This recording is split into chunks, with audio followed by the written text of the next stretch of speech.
It's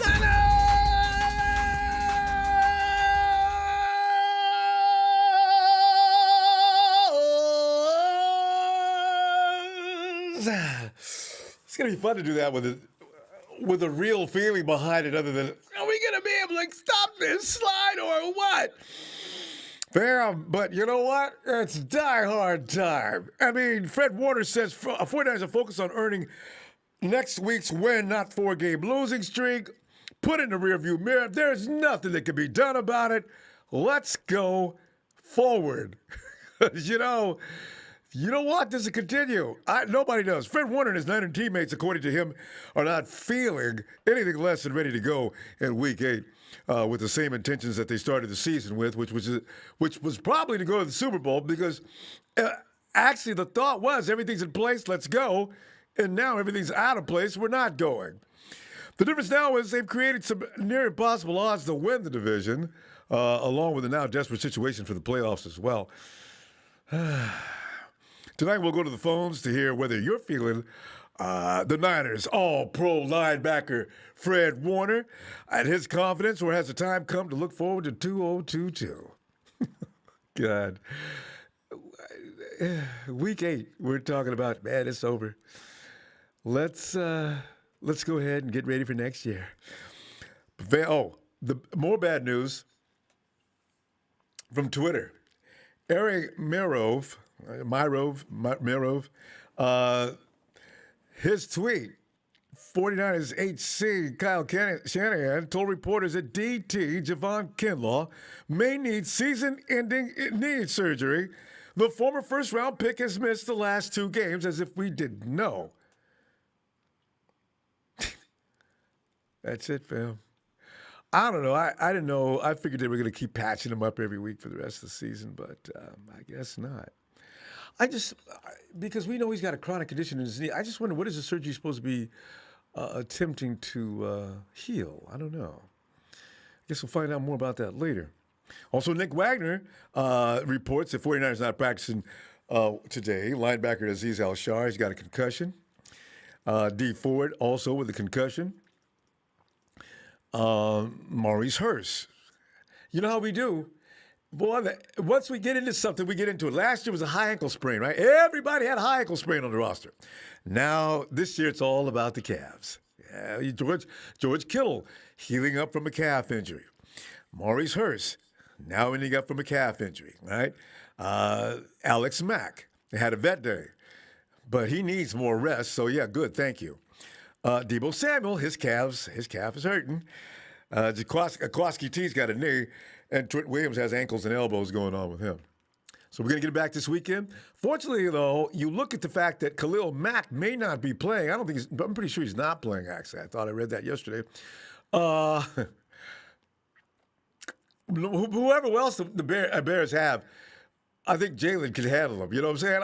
At least that. God, it's funny. We need breaks now. It's only we need breaks. But the good news is the IRPUP practice windows for the Niners has opened up. Kevin Givens, that opened up today. Dre Greenlaw, team hopes next week, one more week. That means him and George could be coming back at the same time. Jeff Wilson, couple of weeks is Shanahan's hope. You get him together with, of course, boy, I tell you, Elijah Mitchell. Jeffrey's going to have to maybe take a back seat for a while behind Elijah Mitchell. Elijah Mitchell is a bad boy. And that from David Lombardi, who also says, more good news, the bottom 5 quarterbacks adjusted net yards per attempt, factoring in sacks. Sam Darnold, 4.99. Jacoby Brissett is 4.60. Davis Mills, 3.94. Zach Wilson, 3.42. Poor Zach. He's done for the season. Neither Lance at 7.10 or nor Garoppolo at 6.49 have great any A's, but Fields is almost impossible now with 22 sacks to go along there because Justin's at 2.66. Anyway, fam, we need everything we can get as a break, all right? Justin Fields, and I watched that game just yesterday, actually, and I was saying, oh, my God, he's he didn't see that coming, I guess. You watched him getting dropped time after time after time after time and running a lot because I guess I don't know. I think if he's going to get flushed out of the pocket like the Bucks did, ooh-wee. 49ers got that kind of guys that can do that too. So it could be another long day for him. Fam, it's like this. If they can't beat the Bears, there is actually nobody other than the Texans that you can even deal with. So, oh, man. But getting back to Fred, the Niners believe they have the right mindset despite losing 4 consecutive games. The team isn't dwelling on their misfortunes. There's no point in doing that. It doesn't help anything. Get over it. Instead, they're focused on the task at hand, and that's beating the Bears coming up Sunday afternoon. Sunday afternoon their time, Sunday morning our time, bright and early.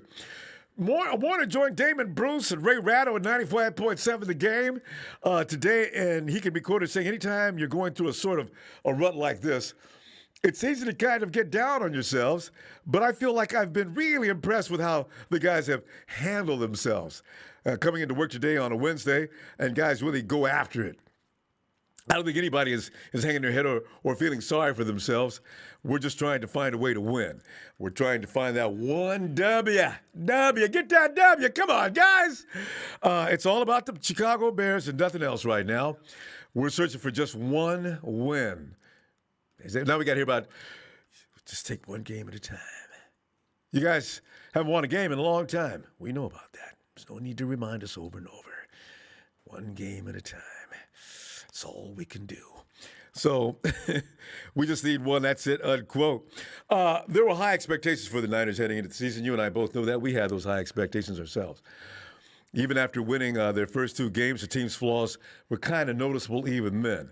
Now they sit at 2-4, the NFC West title. Pretty much out of reach, fam. That's pretty much over. If the 49ers don't turn things around quickly, and I'm talking right yesterday, they can wave goodbye to their playoff hopes as well. Injuries are once again a storyline. That's always going to be a part of our lives as 49er fans. But you know what? We can stop crying about the thing that we're not being picked on. J.J. Watt's out for the year. You know, every team has to put up with this. It just seems that whoever we lose, he's the whole team. The roster was devastated by them last season. Those injuries I'm talking about, while not as severe this year, they're having an impact. As I say, George Kittle is actually the offense in so many ways. If he's not there, the offense just doesn't function well. We're seeing that. However, no one is using that as an excuse. Warner said when asked to explain the team's current slump, quote, "It's not something you can really pinpoint a finger on. Obviously, bad luck with a lot of it. But like you said, next man up. We talk about 2019. There was constantly a rotation going on, too. There wasn't just a week where we had everybody available and good to go. There was guys throughout the entire year who had to step up big time in some big games and make a play for us. I'm just going to be more of the same going forward and for all of time and eternity in football. It's a fact. This game is extreme violence. People are going to be taken out right and left. Your team has to have the resiliency to carry on." He goes on to say it's a physical game. You lose guys, but obviously we've got to try to stay. We got to try to stay as healthy as possible, and guys got to step up, unquote. You know, they got to keep that mindset. I don't care who you are on this team. If you get an opportunity, get in there and show people why you are on the reserve team, and you shouldn't be. You should have all the incentive in the world to just bust. But Drake Greenlaw is the best example of that, I think, in the last couple of years. Greenlaw was supposed to be a reserve, a special teams guy. Now, boy, that boy is bad. Found out about it. We need more of that. Most of the blame has been placed on Jimmy G, of course, with fans screaming for a switch to T. Lance to see if he might provide a spark. Warner reacted to that by saying, quote, "First of all, we're not going to put blame on anybody. But it for sure doesn't just fall on the quarterback. It is a team effort in everything that we do. I'm always going to ride behind Jimmy.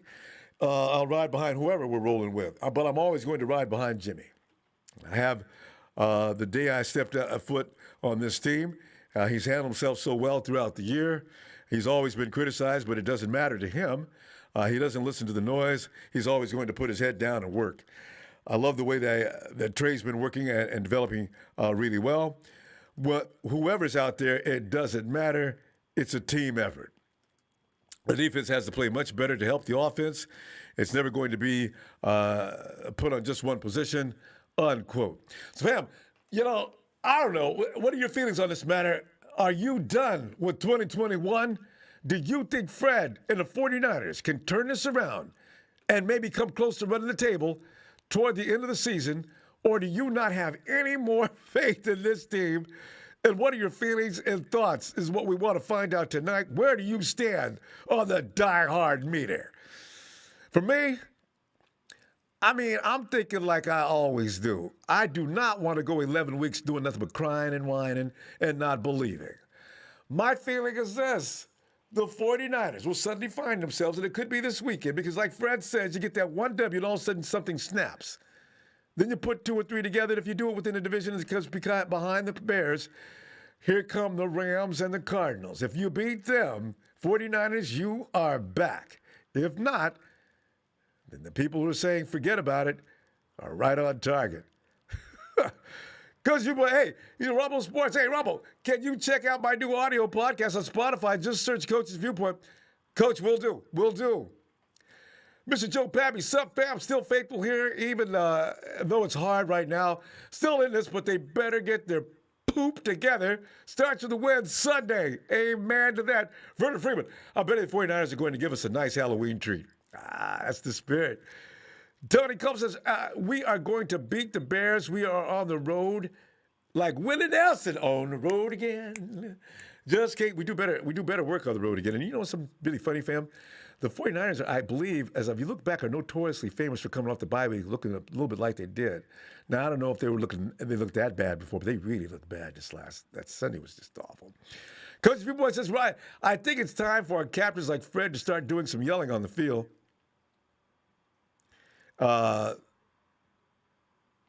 Not just to be quiet leaders. This is grown man football and fellow players accountable. You know what I did? Josh Norman was almost in tears at his press conference talking about he was shamed. There's shame to go all the way around. I know Jimmy's going to be the biggest shame, but there's shame all over that locker room. And everybody knows if they do a little better, it could make a difference. Hey, Eric. Yeah, what's up, Ronbo? Eric, man. Telling you, man, we're looking at. Are you feeling? Is your spirit up? As you're thinking about winning this weekend, or you give up already? What's going on with you? I see us winning. I don't see us losing 5 straight. That's for sure. I don't think this team and the talent on this field will allow them to lose 5 in a row. I don't see that. Guys like Fred Warner, Nick Bosa, they're not going to allow that. At the end of the day, we do look bad. But I honestly do feel that some of these guys on the field, they have the heart of a champion for some reason. And it sort of feels like they lost that, Yes. We used to always see the team as a brotherhood and stuff like that. And for some reason, I feel like it shifted to everyone's against each other, And I don't know how Eric, really how wait, started, amplify that. Where are you getting that everybody's shifted against each other? Where are you seeing and hearing that? Where do you get that feeling from? Well, it just feels like, like Coach Shanahan has a lot of people in the doghouse, especially like Ayuk, Trey Sermon, especially Trey Sermon. My goodness. Yeah. Casey just came off of an injury, and he's already above Sermon. That does not make sense to me. That should not be going on. Obviously, Ayuk, who played pretty good last year. Now, he did give words on Ayuk in that he just didn't think Ayuk is where he was, his rookie season. And I'm honestly, that does – it makes a little sense, if he thinks that, to me, that just says that Ayuk regressed, but that doesn't, again, there's a lot of time this season. If he's getting to where he needs to be. And on that with Ayuk, he was the first guy in drills today. They said he was all over it. So whatever Shanahan's doing, it may not be a bad thing, Eric. It's firing him up. He probably feels below his own standards himself. So let's see where that goes. Go ahead. Yeah, maybe his slump came early in the season, and he'll pick it up later in the season as soon as he gets back to where he was his rookie season, so he can start improving in his second year. But as far as like my expectations and stuff like that, again, I dropped them. I'm not going to go into every week expecting a win and the best thing is going to happen for us. I feel like I don't think anyone should go into the week like that. I think it leads to a lot of disappointment and a lot of drama, you know. So I think for me, once Trey Lance comes in, we're going to start seeing those improvements. That's the only thing I'm looking for this season. I'm looking more forward toward next season when this team gets a little bit more cap, especially when they're going to get rid of Jimmy Garoppolo.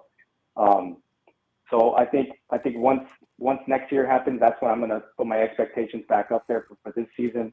I dropped them. I'm just going to go into every week thinking, hopefully this team improves, and I think you'll see the improvements when Trey Lance gets in there, especially since he's a rookie quarterback. And you're going to see the flashes of what he could become, you know.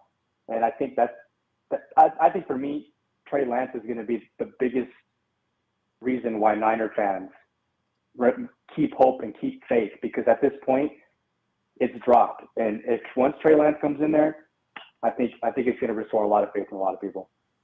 Hope so.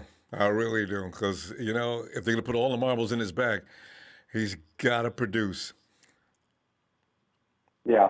But another thing with that, though, is don't expect something like big from Lance. So, like me and you have said before, we've said that we didn't really want Trey to come in because there's a lot of expectation on this team.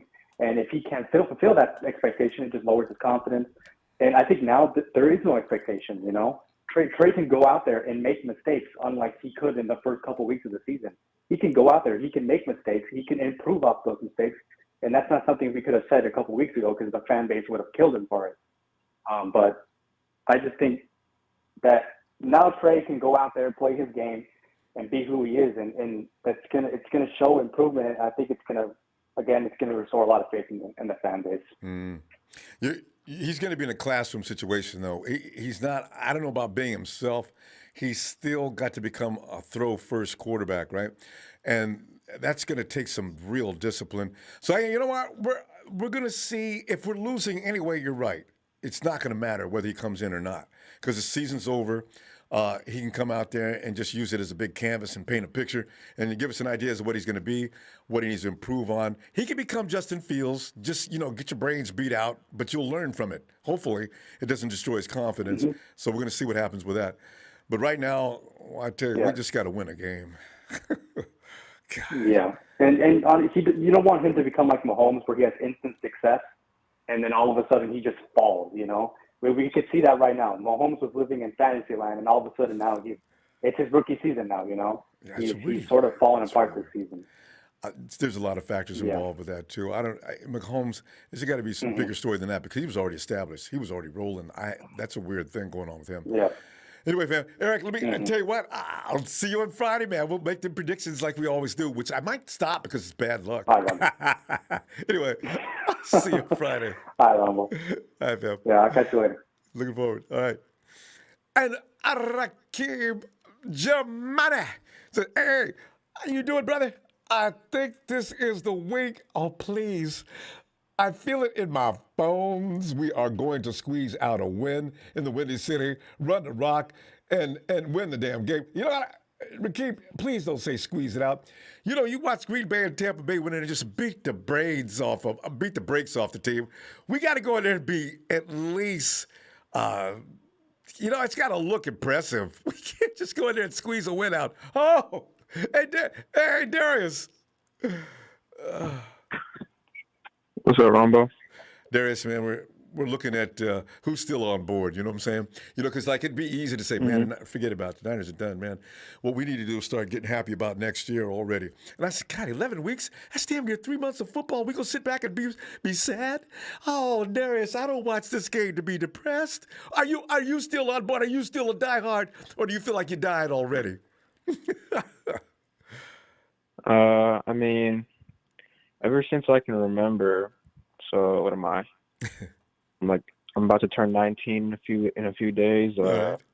We've had in my entire life we've had misery 3 or 4 winning seasons. I think it's like this is nothing. I feel bad for me. This is that's so sad. Yeah, this is just what I'm used to. So I don't really, I watch my Niners anytime they play, but it's just frustrating when you have so much talent and you're not amounting to the talent that you have, and you're losing games that you're supposed to be winning. I mean, you very well could be 5-0, or no, sorry, 6-0, right? You played 6 games. You very well could be 6-0. 7. Like it's just Was it 6-1? What if we played 7? I don't know, because you had a bye. Because we're 2-4 right now. Yeah, we're 2-4 right now. Yeah. So Oh yeah, it really should be 5-1. 6-0. Really, 6-0. 5-1 at worst, honestly. Minimum 5-1. I know. Yeah. He lost So except for this one. I have no idea what to call that. Yeah. Yeah, but if we lose to the Bears, we're not beating anybody. I mean, the Bears suck. No, the Bears are seriously. terrible. The Bears are worse than. I mean, Jesus, Justin Fields had a horrible game. But knowing us, we're probably gonna let him like break.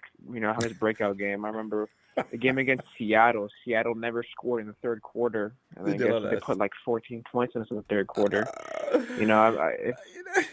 I wouldn't be surprised if we put the Lions right now. We give them their first win of the season. So we would. We would. You know what? I'd bet on the Lions. Yeah. Don Bird would be all over us. Yeah, they would. Because we look like we turned completely to butt cheeks after week 2. It started getting worse and worse until now we're complete cheeks. Yeah.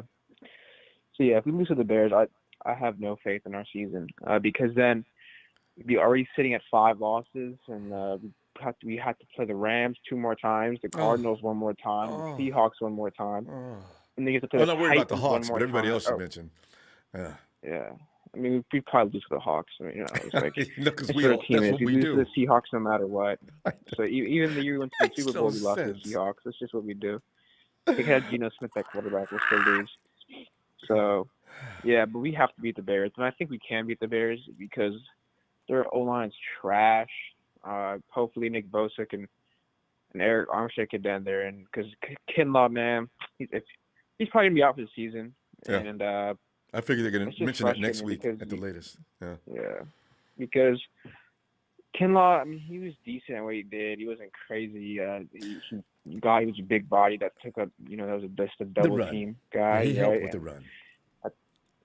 So, but luckily, they don't have Khalil Mack, so they still have Robert Quinn, though. Robert Quinn's still there. Somebody up there likes us. And, God. And they still have Roquan Smith and Jalen Johnson and Eddie Jackson. So it's gonna be, we can't. It ain't gonna be nothing easy. Yeah, and I saw the injury report. I saw Debo was out today with a calf or something. I don't know what it was. If Debo's not there, we're dead meat. Yeah, we're done. We're done for. Dead meat. I mean, Debo's got to play. I mean, Ayuk would say, "Well, Debo's not playing. Maybe you guys will notice me." Okay. So maybe. If Debo doesn't play, we're for sure force feeding Ayuk. There's no other way. There's no way if Debo's not playing, there's no way Kyle Shanahan's like, oh yeah, we're giving Sanu and Travis Benjamin more touches than Ayuk, because there's no way he does. If he does that, then seriously, because our first 4 draft picks, I'll give Trey Lance an exception, right? Because whatever. Yeah. But Trey Sermon, Aaron Banks, Ambry Thomas, how much have they played? Like Aaron Banks has played 0 snaps. Ambry Thomas may have played like 1 snap, maybe week 1. Maybe. And then Trey Sermon is a healthy scratch, right? So like we're drafting these players that are supposed to help us out, but they're not even playing. So it makes absolutely no sense. Our first 4 picks, and it's something they value. They refuse to trade their draft picks for players like C.J. Henderson and Stephon Gilmore, right? Because what does John Lynch say? Building through the draft. He always says, yeah. I don't know, but it's like you're trading. You're refusing to trade away these 3rd and 2nd round picks, when in actuality you're picking these guys and they end up off the team in a year or so. I mean, if you look at the history of 2nd round picks, Dante Pettis was gone. Yeah. Jalen Hurd. The only good 2nd and 3rd round picks were Deebo Samuel and Stop it, be killing Fred me. Warner, right? I was trying to be happy today, okay? Darius, listen, we got to go, though. We're running out of time. I'm going to see you Friday. And you know what? No, I'm not going to be afraid. We are going to predict this game, and we're going to win this game because nobody believes we're going to lose to the Bears. All right? I'm going to see you Friday. All right, man. Thank you. Have a good night. You too, Darius. Darius reflects. I've got that same guy hidden back here in my back. I'm keeping him behind me. I don't think like I can't stand it. Coach says this Bears game is going to be just fine for us. Should get the win. They have 5 vet players down. This is what's the pressure's on. They got 5 vets down, and you still lose to them 49ers? Don't you bring that team back to the Bay Area if you do. Vet players down due to injury and COVID.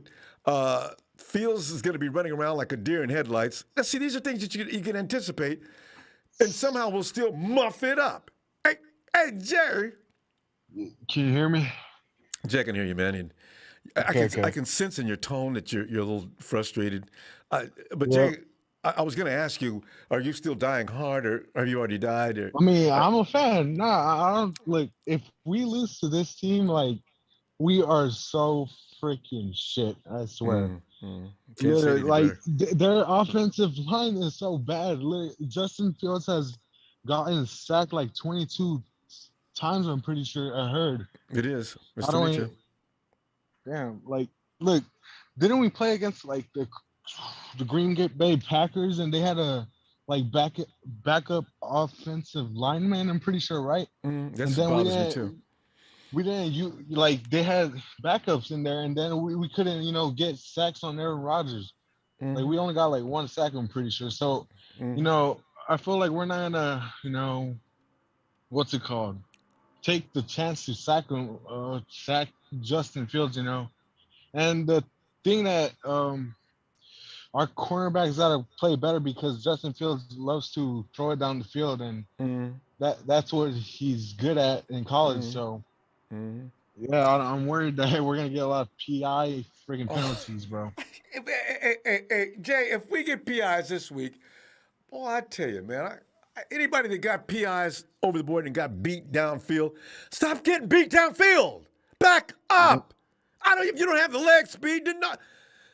If I see that, if I'm Justin Fields, I'm throwing down all day too. What are they going to do? Because all you got to do, the 4 minute beat the quarterbacks down to 49ers, run as fast as you can. The quarterback throws the ball way up in the air, and then hit the brakes all of a sudden.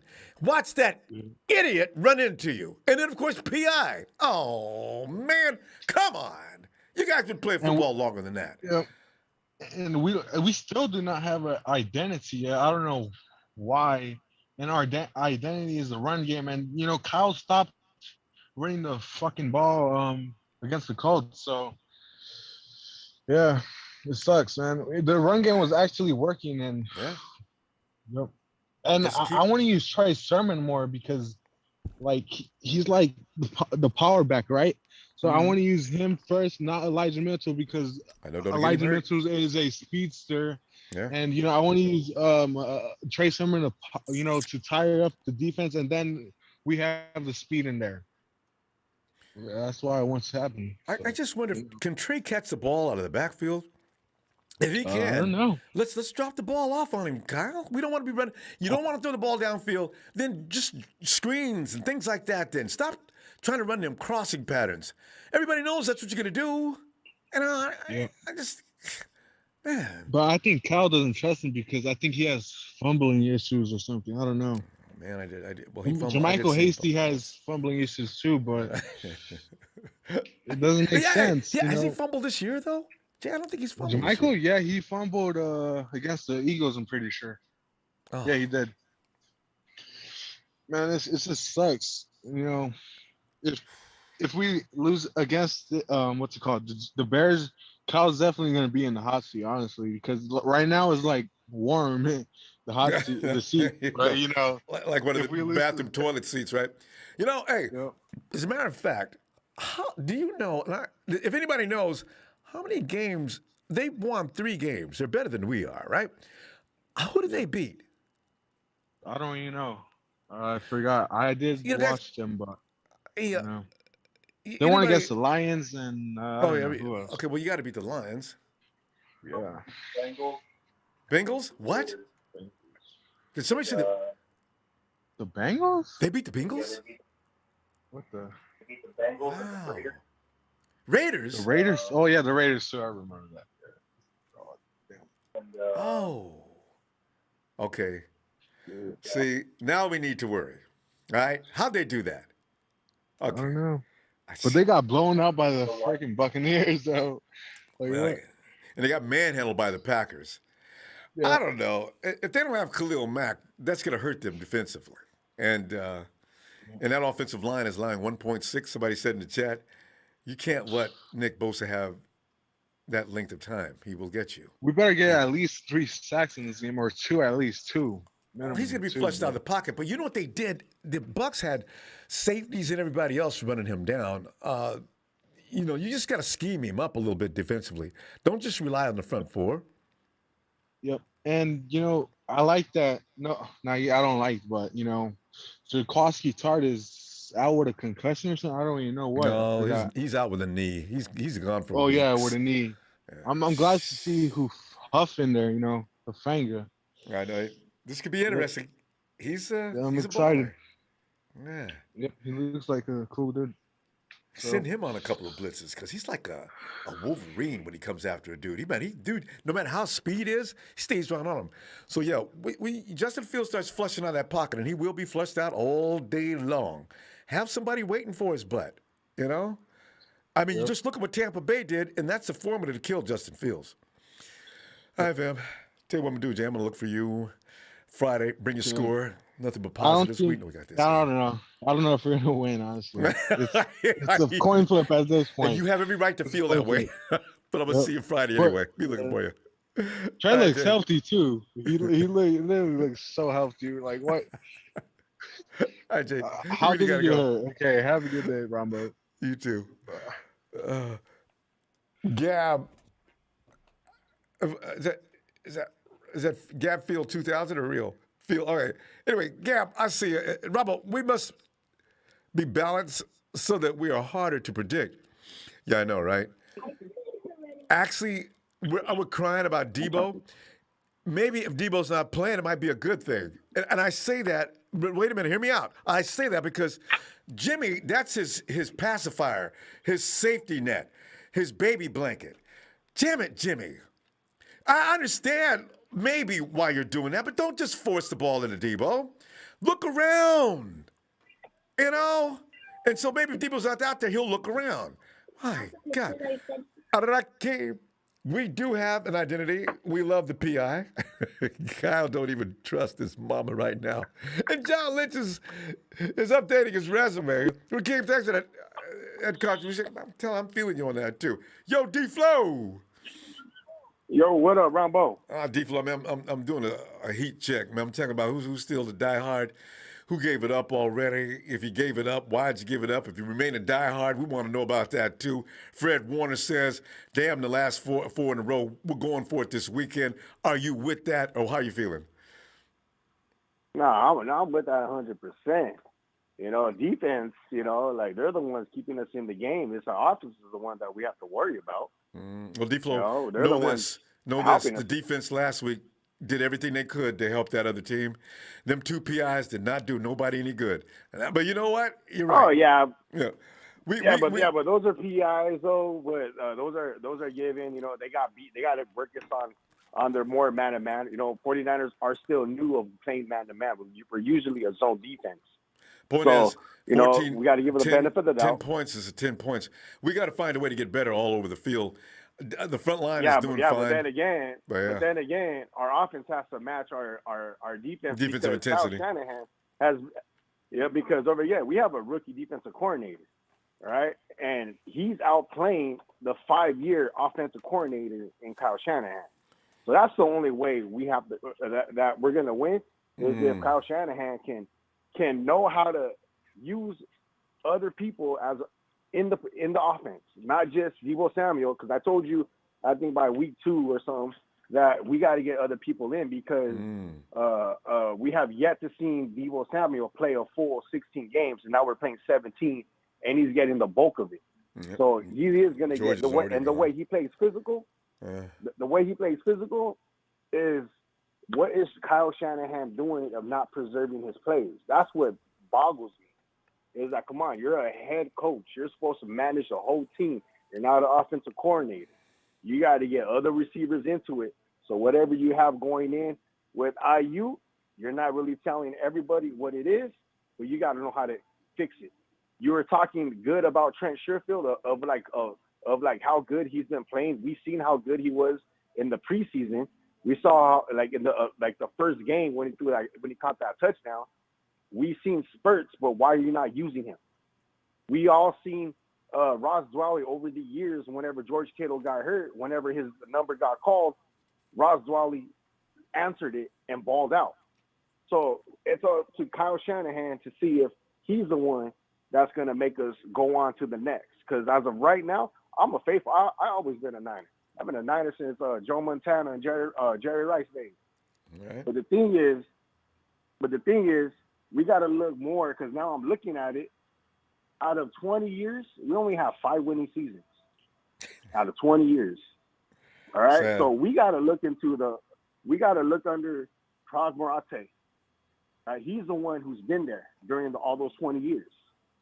All right. What? So if we had a winning coach, has she been there that long? we had a winning coach. Yeah, 20 years. Yep. He's been there since like 01 or 02. He's been around Prague. And every team that does have a Prague Morate, they all know how to do the cap. You know, like we were talking, the Rams, they know how to do the cap. Better than Prague, actually. Every team knows how. Yep. Every team knows how to do it. But now, Kyle Shanahan, it's just his play calling, the way he's not getting the right coaches of making the players better. Because if you look at it, Ronbo, you said it in 2017 when Jimmy came. Oh, he looked good, rolling out, had a big chip in this, a big laugh in it, like a big smile going in, and he's been regressing ever since we're going under Kyle Shanahan's playbook. He's been regressing every year, and basically he wants to start. And I hope that tweet from the Patriots is fake, saying that the Patriots offered the 49ers a second round pick. Shannon already denied that. You know, what we got to do is do your own investigation. Don't always bite on everything negative about these kind of things. Look around, see what else you can find. That hasn't been confirmed. Also, you know what, D-Flow?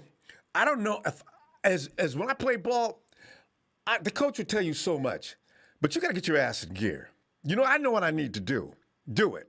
So at some point, you have to stop blaming the coach and start blaming the players. And if I see the guys going out there still looking like they did last week, I'm looking at them too. Now, if the coach can come along and discipline you and say you're a deadbeat, you're laying on your butt, you ain't doing a damn thing to improve, then he's at fault too. But let's not just believe that it's all about the coach. It's the players too. So yeah, I'm looking forward to everybody picking it up. We all know Kyle Shanahan has an ego. We all know it's his way or the highway. Yeah, right? but that doesn't mean you have to be. But that doesn't mean you need to suck. No matter what he's trying to get you to do, do it well. Get it down. Perfect do it well. But let's say you're doing it well, but he's not exceeding up to what Kyle Shanahan wants to do, right? But they're still doing good because we all know, because we're all speculating with IU, what's going on with IU.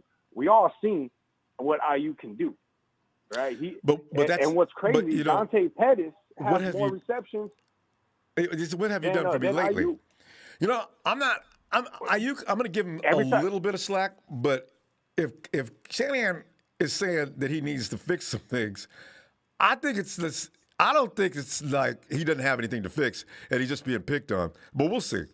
But fam, we got to go. I'm gonna look for you Friday, and you have a score ready because I know you're ready. And keep on. Don't die. We got to die hard. All right. All right, Robbo. All right, D-Flow. Yes, see you Friday, fam. Have a good one. You. And there it is.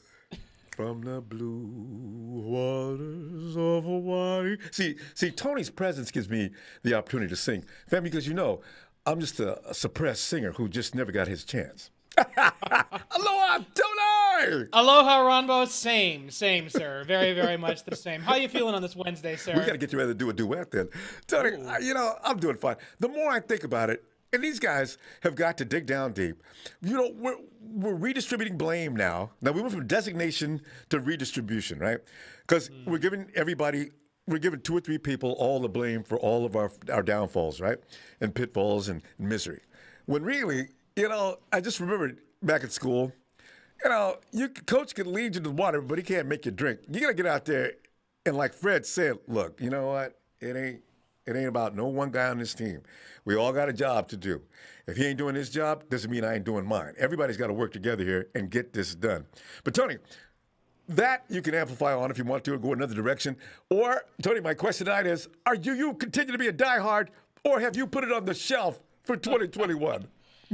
Ronbo, you can't live in Hawaii and like the NFL and not be a diehard football fan, because football starts at 7 a.m. on Sundays here because of the time difference. So you have to be a diehard. And this Sunday, we're going to be playing at 7 a.m., so I'm going to be down the street at the sports bar just rooting my little patoot off. So I am very, very excited and looking forward to the rest of the season. You made reference to earlier in this broadcast that, of course, J.J. Watt is hurt, and that actually makes me a little bit more excited for that Arizona Cardinals game. But one thing at a time, we can't take our eyes off of the Chicago Bears, who have Khalil Mack, who is also hurt for them. And from what I've read, it's questionable whether or not Akeem Hicks is going to be up there for their defense. So I'm actually liking the way that this game is sort of setting up for us. I think we could beat the Bears even with Khalil Mack and Akeem Hicks, mind you. But the talent is here on this roster. Is whether or not they can just put together 4 quarters of above-average football. This team has not been able to do that in one single game this year. The Lions, they played about 2.5, 3 quarters of really good football, and then the wagons fell off. The Eagles, it was just an ugly, ugly game. Khalil Mack's out. Khalil, we know. Yes. We know. Yeah. So, all in all, this team just needs to be consistent. Straight up. Like, they just need to play not even up to their full potential. Just play up to 75% of their potential. But just do it prolonged over the entire game. And I think we're going to come away with a victory this week in Chicago. A couple things I'm a little scared of. Just the fact that we are traveling east and it is a 7 a.m. game. But we haven't won at home yet this season. So, I kind of think that this is going to shake something loose. Also, Jimmy Garoppolo has gotten a lot of hate this week, and there's a lot to pick apart with his game overall. But this week, he is going to be playing in front of 100 members of his friends and family. His mother should be at the game. Ronbo, you ever seen that movie Comrades of Summer on HBO in the 90s? Comrades of Summer. I'm going to go check it out because I probably did. I just don't remember the title. What's the theme in that movie that you're Joe getting tied in Mantegna with? is a baseball coach who is recruited by Russia to bring baseball to Russia so they can play in the Olympics. They are terrible. They are terrible. But let me tell you this. In one of the games, he decides to invite all of the mothers of his baseball team to watch the game. And I'll tell you something. Trey Lance played his heart out in front of his mom and nearly won. Okay? Jimmy Garoppolo's mom, Jimmy's mama, is going to be at that game, and Jimmy Garoppolo will not lose for his mom, especially given all the implications for the future of his career. I think he's going to come out and play well, and I'm hoping he will at the very, very least, because if he doesn't, this could very well be his last start in the NFL as a starting quarterback. So, or all on in the all, team.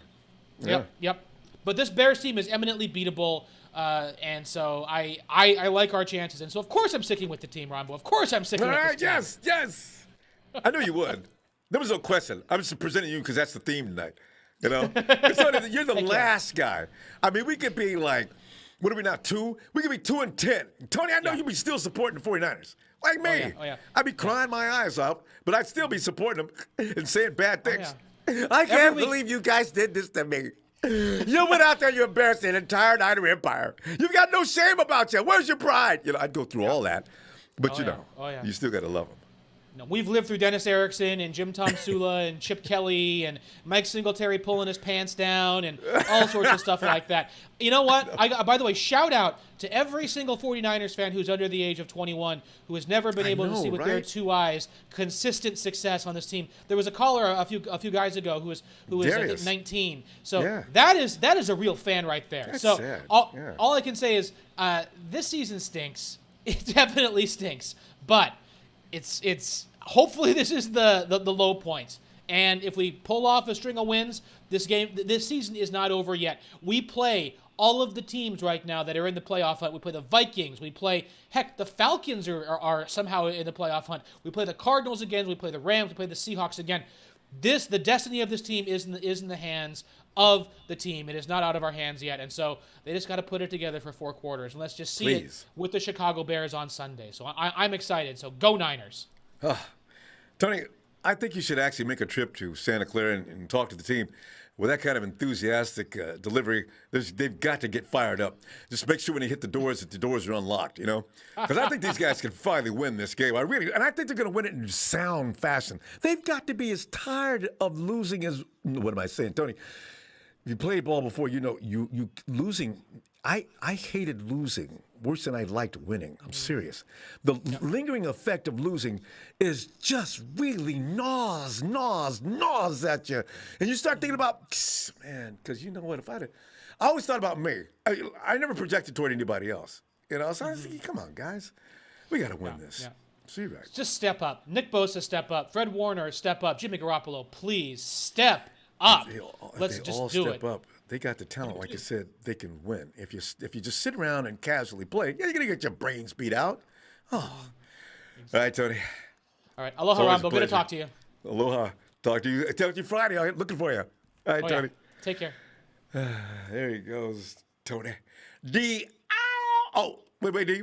Barack O'Niner, otherwise known as JJ, says forgot to wipe, Ronbo. I'll be back. Hotcakes, fam. Thanks, Barack. Dion. What's going on, Ronbo? How you doing, brother? You know, just the reality of it all is just really, because we got 3 months of football left, right? So I refuse to give up on the season. But, D, it's all about testing your patience and your diehardism. D, I'm not throwing a question out there because I know you're still with it. But, what are your feelings for being a diehard? And do you have any faith going forward? I mean, I'm going to always be a diehard Niner fan, man. That, been that way since '85. That ain't about to change. I refuse to watch any games where Jimmy Garoppolo is the starter. So you ain't watching? Keep up with them on the ESPN. Okay. Nope, no more Jimmy. I can't do it anymore. I'm done, and I'm beyond exhausted with watching Kyle walk up to the podium and swear to God that Jimmy Garoppolo is the second coming to Joe Montana. Like, it's annoying. I mean, I'll give you some simple stats, Ronbo. And I know that you started to, kind of turn around and see the light, and you started to understand that Jimmy just ain't the guy. Jimmy Garoppolo threw the ball 27 times in the last game against the Colts. 17 of his throws were short. Jimmy Garoppolo completed 16 passes. 11 of his attempts went to Deebo Samuel. Do you know who our next leading receiver was in targets? Can't imagine. Jermichael Hasty. We have 2. We have Brandon Ayuk. We have Trent Sherfield. We have Jawan Jennings. We have all these other people. We have all these other receivers. And Jermichael Hasty, of all people, was the next guy that was targeted the most and had some of the worst stats.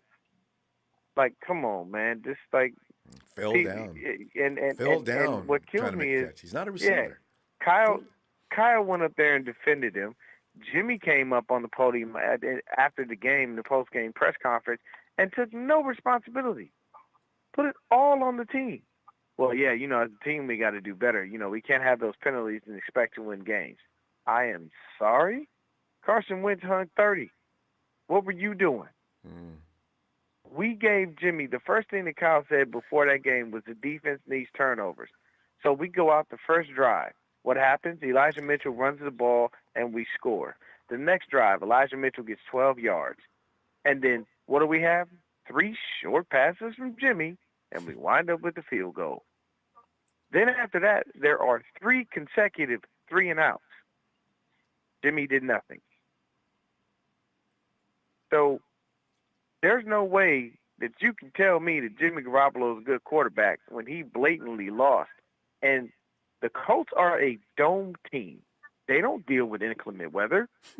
So how could they come out and do that? And then Darius Leonard comes out and says to the media, I'm glad Kyle's dumbass stopped running the ball because we couldn't stop it. Well, Darius said that today too. I mean, that's going to be a cliche now amongst every team that we play. I'm glad they stopped running the ball. Like that. I just wonder if Kyle mean. ever heard this. You know? Oh no, he heard it. I know he heard it. Someone definitely told him that people called him a dumbass. Somebody definitely told him that because like the fan base is tired of this, man. And I'm not. For me, to be honest with you, I know Kyle's going to be here for at least another 2 years. But I can tell you 100%, any other head coach with his current record would have been fired a long time ago. Yeah, Trez outlined that. People can't keep. Yeah, people can't keep giving him the pass of the injuries and he didn't have his quarterback and all this other crap. You have Trey Lance and you won't play him. You refuse to play him. And Trey Lance returns to practice, looks perfectly fine, moving really well. And he's coming off of a sprained knee. Come on, people. We all know that was that was BS. I mean, it's just for me, I'm like, man, I hope that they win this game against the Bears because everything says that we can win. Number one, it's an away game because we obviously don't win at home. Number two, the Bears defense is missing all of their stars. And number three, the Bears offense is trash. So we have a possibility to win. And we'll see. But slim. But yes, it's there. Very slim. And then the Cardinals at home, oh my God. That's just a beat down waiting to happen. I have a feeling that there's something going on with Kyler versus the 49ers. He said good things about their front. If he comes out there and hesitates, and I understand that D-Hop is D-Hop hurt or on COVID or something? I don't know what's going on with him. I think he's hurt. So, maybe they beat the Cardinals a second time around. I don't know about. We didn't have any running back that week, right? I don't know. We'll see. Ronbo, I respect your cautious optimism, sir, but we are not beating the Cardinals. We don't win at home. That's the unfortunate part about it. There is that, though. If it rains, we definitely go get beat. I mean, that's all it takes, along with everything else they do wrong. It was sunny. No, Ronbo, it wasn't the rain. Because any other time we played at home during this year, we got broke off. Mm. It wasn't raining against. It wasn't raining against Seattle. It damn sure wasn't raining against Green Bay. It's a nice day. So that has not. It's not weather. It's just for some ungodly reason we cannot win the Levi's. I do. We got to go. And that hurts. Yeah. Have a good evening, Ronbo. You too, good talking to you, brother. Hey, everybody out there, hit the like, subscribe button, man. Yes, indeed. Also, D, he's Niner Gang Podcast. You're my best of jazz, too. All right, fam. All right. Oh, man. And Casey. Yo, we're shaking, Ronbo. Casey, we are. The whole empire. It's like a big earthquake going on. The empire is just getting ready to hit the ground at any minute. Because we don't lose well. I wonder if any team in the league, because we expect more, but I wonder if any fan base in the league gets more burnt up than we do about losing. Because it seems like we really. Well, Ronbo, I think it's because I think we have high expectations, right? Well, we do. And especially this year. I think that leads me into what I'm thinking right now is I was just watching Jimmy in his press conference, and the reporter asked him, he said something like, over the last few years, this team has had a swag about it. And how do you keep that up after you lose 4 games? I thought, wait a second. I haven't watched that yet. What did he say? Well, I just thought to myself, Ronbo, I thought, wait a second. The last few years, this is a 5-time world champion San Francisco 49ers. What do you mean the last few years they've had a swag to them? This is the last few decades. We did Since have a I've few been years. alive, this team has had a swag about them. Dennis Erickson. I mean, there were some years we was lacking swag, but I see what you're talking about, though. But you know what? At the same time, no, because the Jaguars don't have Super Bowl trophies at their headquarters. They don't have any swag either. I don't think. You know what I mean? There ain't no trophies. Wait. There ain't no trophies. The Jags do have. They got 1 trophy, I think. Didn't they beat? No, they ain't got no Super Bowl trophies. They were in the Super Bowl here. No, that wasn't them. I'm mixing them up with Denver, who the big linebacker went over to the Jags after he left Denver. All right, go ahead. Sorry. But you know what I mean? Like they ain't got no Hall of Famers like the Niners do. You know, there's a cultural swag that's here that will never go anywhere else. I agree. What happened in the 80s and the 90s with the 49ers. So I just thought to myself, and I kind of like the way Jimmy answered it, but I don't think Jimmy realizes that he is. I was waiting for that because I was looking for YouTube because I couldn't have a chance to watch it live. What did he say? Did he say? He okay, said, anyway, I'll watch it later. He said something like, you can't forget who you are, and you just have to stay consistent. Kind of the standard Jimmy, answer. He says a lot of yous. You do this, and you feel this way, and this is how you do. And I just want to hear Jimmy say, "I." I just want to hear Jimmy. That's what Dion was just saying too. Take some responsibility. If nobody else is holding you accountable, you need to hold yourself accountable. So yeah. Ronbo, he's getting. Jimmy has a job that people would kill for, man. He's getting paid $1.5 million every week to play for the 49ers. Where's the passion, man? Where's the fight and the hunger? Yeah.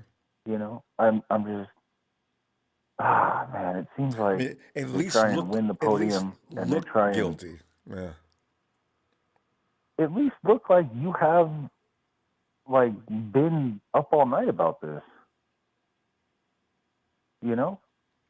I mean, this is a lot of money that he's getting.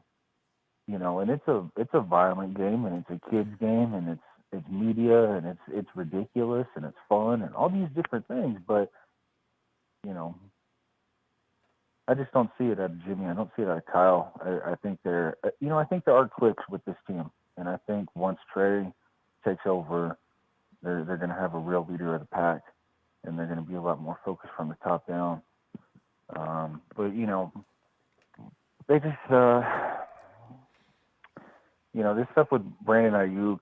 I don't like what Kyle says about Ayuk. It sounds like trade bait. It sounds like they want to get rid of him, and he was their best receiver last year. They got rid of Buckner, and he was their best defensive player in the Super Bowl era, in the Super Bowl run. I don't know. I just they just got to put it on tape. Don't get too depressed. You know what we got to do is live from one week to another. Okay, you know what? It's bad. We lost 4 games in a row. But you know what? Look forward and think positive on the next game because this is actually winnable. You look at some of the other teams, like Dion said, forget about beating the Cardinals. But you know what? I'm not. I'm not going to forget it because I think the 49ers are going to suddenly wake up. It's easy for me. It's easy, and I don't mean to interrupt you, Ronbo, but it's easy for us to go out here and say, here's all the negative things and whatnot. And I don't like to do that, but with the Bears, they've had, you got to play your schedule. They've played the Packers and the Bucks and the Rams, and they played the Rams too. For them to be 3-4, yeah. So for I mean. That could be easy. Man. I mean, I want to beat the Bears really bad because I don't want to see Marquise Goodwin get a win against us. But is that Goodwin's over there? Somebody said that the other day. So I thought he was finished with football. He is. He went to the Olympics and got beat. But he isn't. Okay. Yeah, he hasn't had 1 touchdown this whole year. he's got more Instagram posts than he's got catches this year. But Well. We'll see what happens. I'm already calling us 3-4 right now. You know what I'm saying? So, Casey, I'm gonna bring your score Friday, man. We'll look for an explanation as to why you believe or not believe. All right? Yeah, who knows, man? Maybe it'll be a tie, Ronbo. Who knows? No, that's worse than being shot. No. All right. I'll see you Friday, Casey. All right, Ronbo. Later, man. 3-3. That's my final score. 3-3. Have a nice night, man. Hey. USMC 49er says, if Justin Fields lights us up and we can't get some sacks on that third string offense line, time to start looking towards next season and start Trey. Tell you what, USMC, and don't stop at the quarterback. You know what? If that defensive line cannot deal with that offensive line, I got some people on the defensive line I'm going to be looking at and thinking about trading. I mean, it's time to blow up the team. What we have to realize is this team is more than just a quarterback away from getting better. We have some issues. If you look at the whole team, we've got some serious problems in strange areas. You're not going to win as long as that secondary is going to look like that. The defensive line, we suspected they were going to be able to dominate. They are not. And I don't know if it's because quarterbacks doesn't need to worry about throwing the ball because the secondary's not covering. Also, our linebacking group, it's doing all well. We're not producing any turnovers or stealing the ball like we did. It's going to take more than just Trey. I just want to warn you about that. Just putting him in is not going to make things change completely 90 degrees. We need a lot of things. But we'll start with that, though. Hey, J-Dog. Yo, what's up, Ronbo? What's going on, brother? J-Dog, man, I was checking, man. I was seeing anybody. It's a heat check, man. I'm saying, are we still going to remain diehards? Do you still believe? Because, with 3 months of football left, I'm thinking, it's a little early to throw the towel in. You know what I'm saying? J-Dog, where you at on this, J-Dog? Yeah. Hey, you still believe it? Check it out, Ronbo. So last time I called, I had this pain. I had this anxiety. I had all this. So I went to the ER. I went to the emergency room. I'm out now. I'm all right. Seriously? So the doctor prescribed me. The doctor gave me a prescription of a little bit of, he gave me a pint of E&J, and he gave me a 6-pack of Budweisers. And so now I'm thinking a little bit optimistic, a little bit. Even though Kyle Shanahan, I didn't want you here in the first place. But here we go, Ronbo. I think I might have the formula for the faithful. Here we go. So, we get the Bears, no Khalil Mack. Oh. We win this game. Kyle Shanahan gets his head out of his ass, has a reality check, okay? Trey Lance needs to get – Jimmy's going to start. Trey Lance should play this game. After this game, we win this game. We go to the Cardinals. Trey Lance needs to start, okay? Enough is enough. Okay, Trey Lance starts. J.J. Watt's out. I don't know if you know that. J.J. Watt's out for the year. Even though he hasn't been playing, he's not the real J.J. Watt, but he can still set the edge now. So we get in there. We beat the Cardinals. Okay, I know. So I think what we need to understand is this. At this point, we beat the Bears. We beat the Cardinals. What are we? 4-4 at this point. All right, 4-4. We're looking good. We're not looking good, but we can do something. All right. So the formula is Ronbo. Here it is for the faithful. Right now, J-Dog from Boston is calling it out right now. We run the table. We're running the table. And it's all predicated on Kyle Shanahan getting his head out of his ass. We're going to get Dre Greenlaw back. We're going to get Jeff Wilson Jr. back. Don't forget George Kittle. George Kittle's coming back. Debo, sit this one out. Hey, sit this one out. We should be able to beat the Bears without Debo, okay? Hey, I'm telling you right now, J-Dog from Boston is saying it right now. We will run the table if Kyle Shanahan gets his head out of his ass. Let me know what you think, Ronbo. You like it? I love it. There's nothing not to like. If it includes beating somebody up, let's do it. There's a formula there. Here's the thing, dog. I don't know what it means. What are we entailing when we say Kyle to get his head out of his behind? Because, I'm wondering, what do they work on during practice? How come it doesn't materialize during the games? Because, quite frankly, that last week's game, it looked like they just skipped practice the whole week. I didn't see anything that looked right. Every now and then you saw a play. The run game looked good. That was the only thing that looked good to me. Is it? Well, I'll be a little more detailed. Kyle, put the guys in position to make plays. Get Jimmy out the pocket. Get Trey Lance out the pocket. No, do not run Trey Lance quarterback power inside and stupid shit like that. Move the pocket, okay? Your right side is terrible in every step of the word. Don't put them in positions where they have to run block and pass block when they're struggling. You know what I mean? Build some confidence. Get some quick throws to Brandon Ayuk. Get some quick throws to Trey Sherfield. And please get Brandon Ayuk off kick returns. Okay? So maybe we get Aaron Banks in there. Okay, let's get Evan Banks in there. See, let's stop playing these young boys. That's not okay, that's the formula, Ronbo. That's the formula, and you know, Ronbo, you know, from day one, I didn't want Shanahan, and I went to the doctors. Like I said, he prescribed me a little bit of optimism, and that's where I'm at right now. I gotta be faithful, baby. I've been a Niners fan for over 35 years, baby. I've never been this frustrated with a coach a day in my life. But you know what? I'm gonna be a little bit of optimism. And I'm telling you right now, if Kyle gets his head out of his ass and just stop with the dumb stuff, we run the table. Books. Ronbo, we love you on Boston all day, 49ers all day. We love you in the chat. Hit that like, hit that subscribe.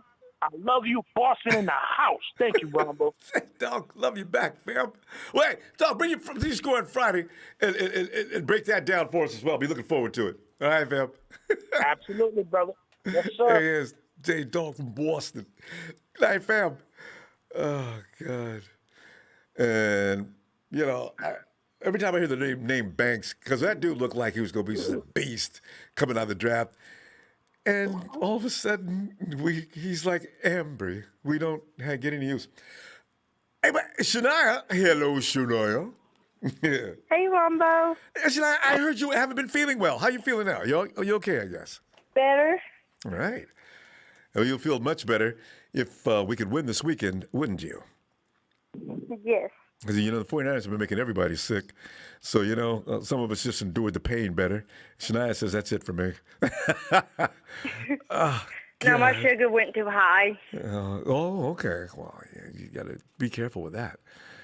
But Shania, okay, and this is just a question I'm asking everybody tonight. Have you given up on the 49ers or are you going to remain diehard? Fred Warner says, forget about it. We're winning, and we got to work on one game at a time. You know how they say that every year? We're taking it one day at a time. Are you taking it one day at a time, or have you given up? Yeah. Taking it one day at a time. There you go. All right. It's going to be rough, Shania. He need to time Trey Lance more. Well, he may get in this week. I don't know. He may, if Jimmy loses, he may be getting in the rest of the season. I don't know. I do know one thing, though.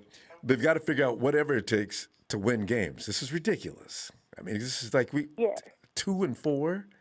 Come on, we got too much talent on this team. This team should actually run itself. We blame Kyle for everything, and we blame Jimmy for everything, but you even take those two out. That team's got players everywhere. So why can't we win?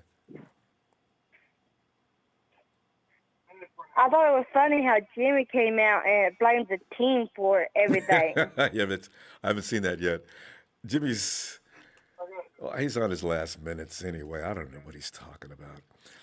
But, you know, the best thing he could have done was say, you know, I've got to look within myself and see what I can do to make this team better. That would have made more sense, right? No, we got to do. Shania, you know what that tells me, though?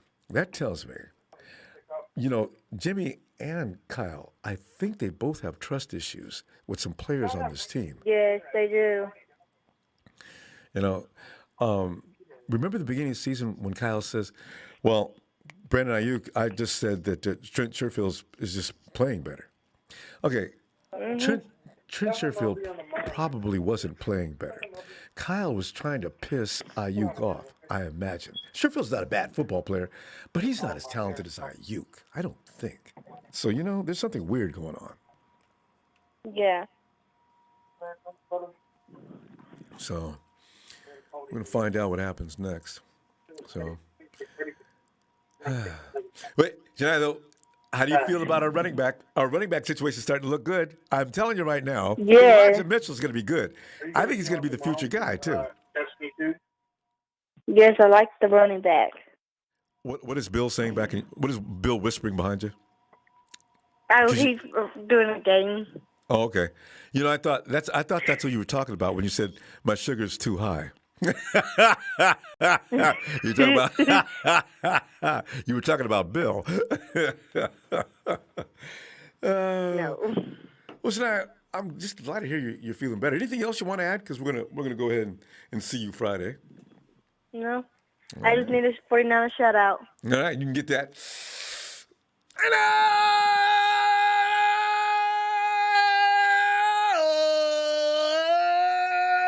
Shania's back.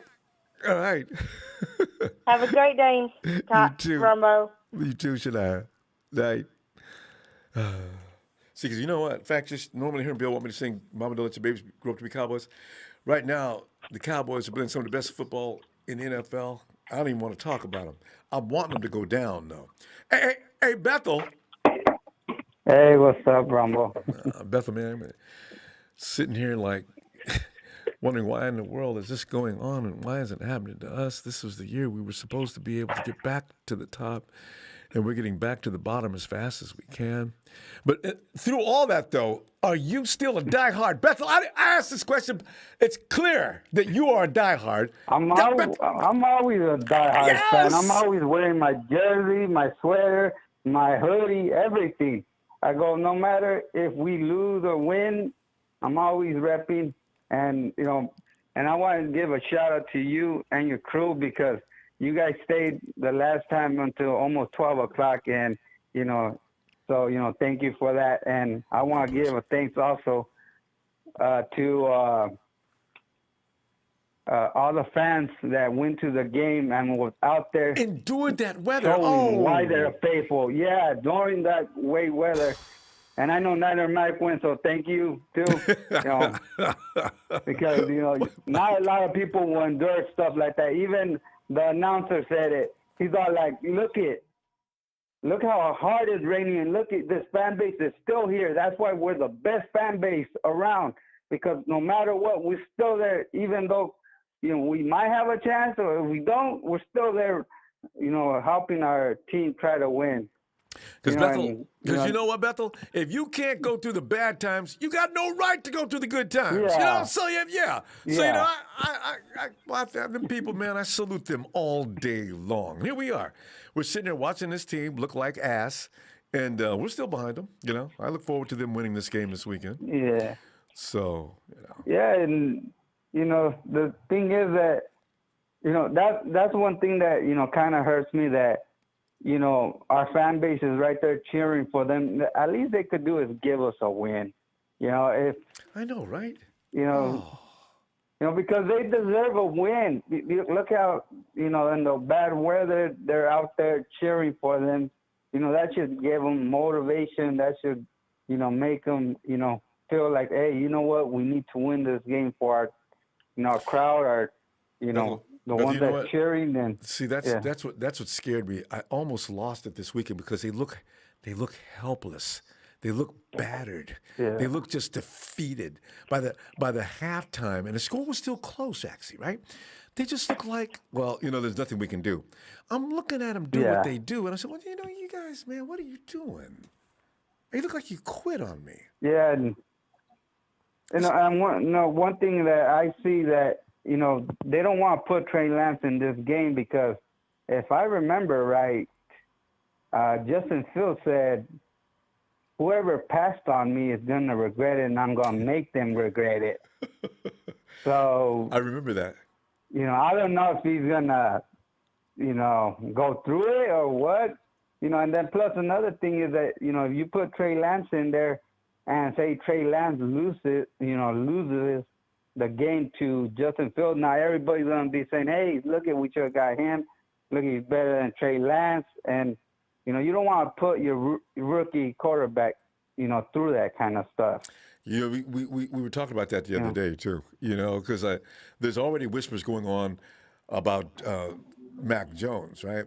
And now, if they go in there and lose to Justin Fields, it would be because it don't take us long to get on the quarterback, and that would just do it. And the thing is, I think the 49ers, man for man, top to bottom, were probably a better team than the Bears anyway. Yeah. So you go in there and lose. So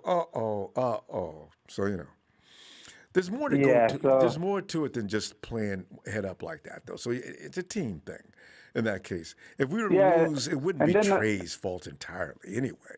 But people will see it that way. At least we're not what happened. It's sorry that it happened to the Jets, but look at the Jets lost their quarterback, and they got beaten 54. I think 13 or something. They got the brains beat out, and Zach. They got they the tried brains to break beat. his neck. Yeah.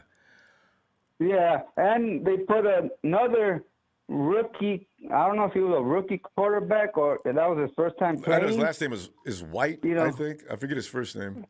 Yeah, that's why you need a veteran player to be there and help out your rookie quarterback, because you don't want something like that. What happened to the Jets happen to us. Man, but we got Sudfeld. Yeah. See, this is what worries me about I was hearing people they should put Sudfeld and they should have took Jimmy out. You know what I'm saying? We're nails on Jimmy, and Trey comes in. If he doesn't win right away, he's going to be meat too. We have a contingent of fans that the quarterback is the first guy you go after, and then the coach, and then you start looking at other players. But the thing is, if Trey goes in and struggles, he'll get the honeymoon will last next year, this year, whatever time he gets in. He'll get 6 or 7 games, 8 games, when really he's about a season away from actually beating anybody. He's just like the rest of the guys, rookies this year. He's not going to beat people up. Belichick, you know what they did to poor Justin? They put the bum rush on him yesterday in Tampa Bay, and he didn't know how to handle it. That's all you got to do. You know? Yeah. So, but hey, Beth, we're going to run out of time. Oh, we already did. Let me see you Friday and bring your score, will you? All right, like always, Ronbo, good show. Thanks, man. And hit the like for Ronbo Sports. And always be faithful. Let's go Niners. That is a prerequisite. Yes. All right, fam. Yep. Have a great night. All right. Good night, Ronbo. Oh, yeah. Dr. Papa Dragon in the house. Bob. Oh, Ronbo. What's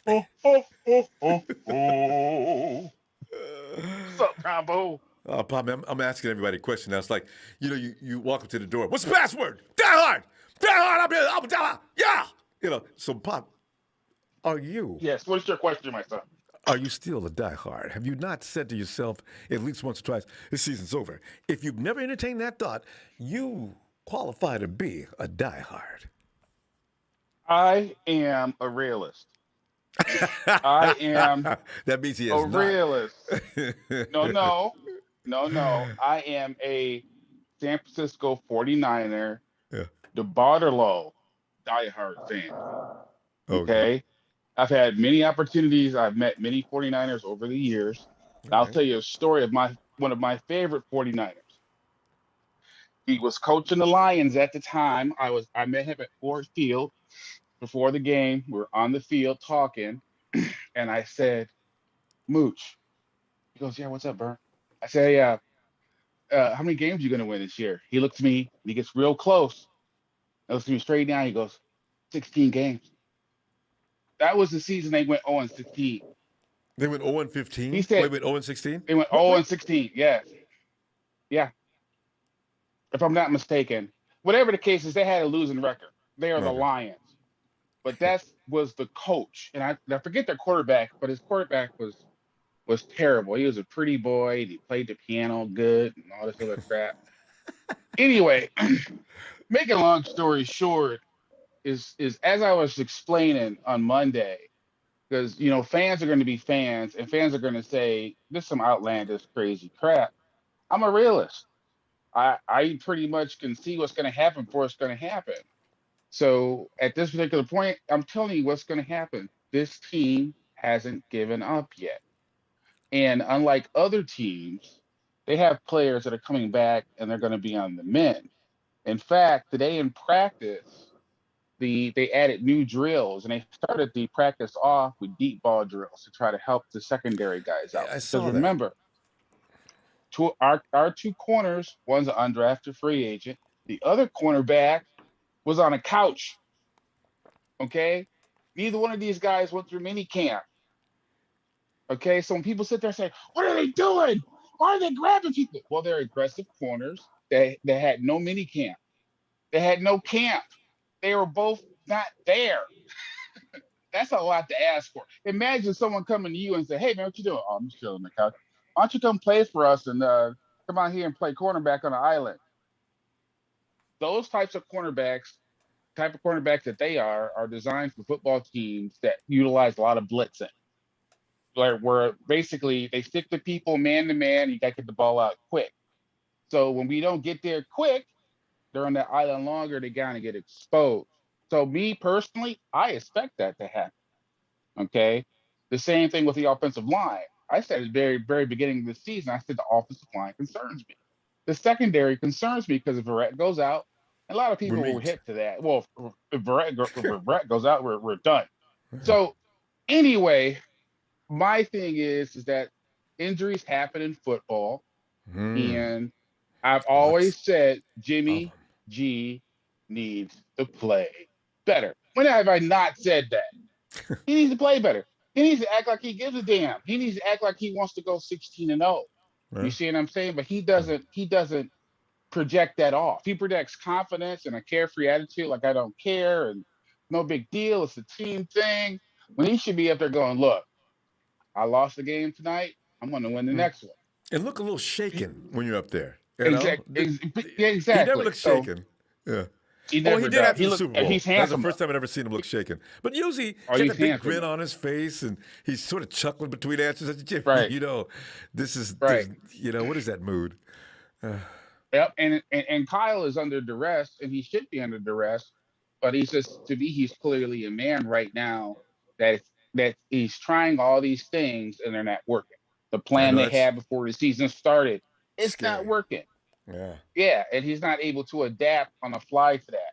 And that seems to be his failing grace. I don't care what no one says. If Mac Jones was here, he would be worse than Jimmy. He would be, because there's no offensive line here.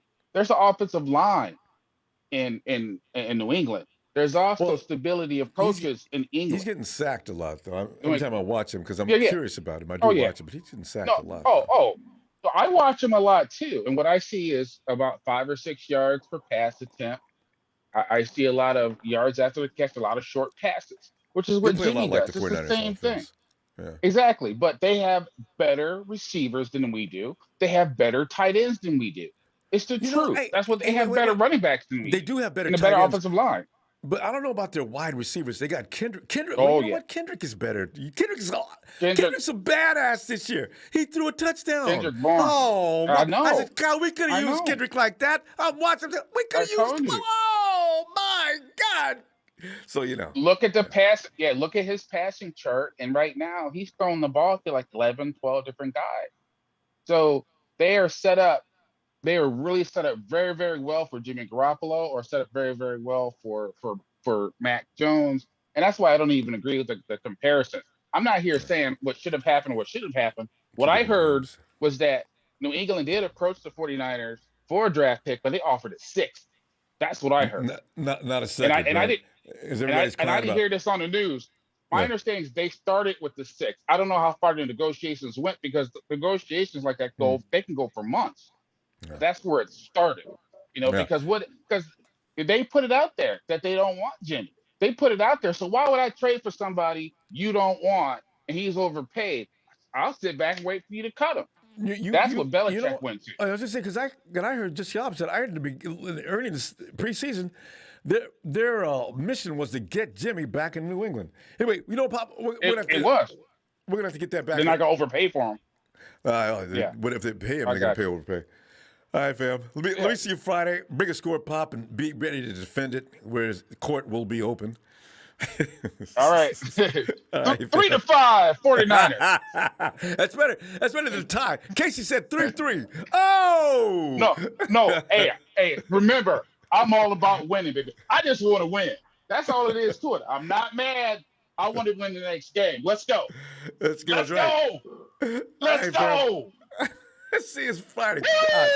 Let's go.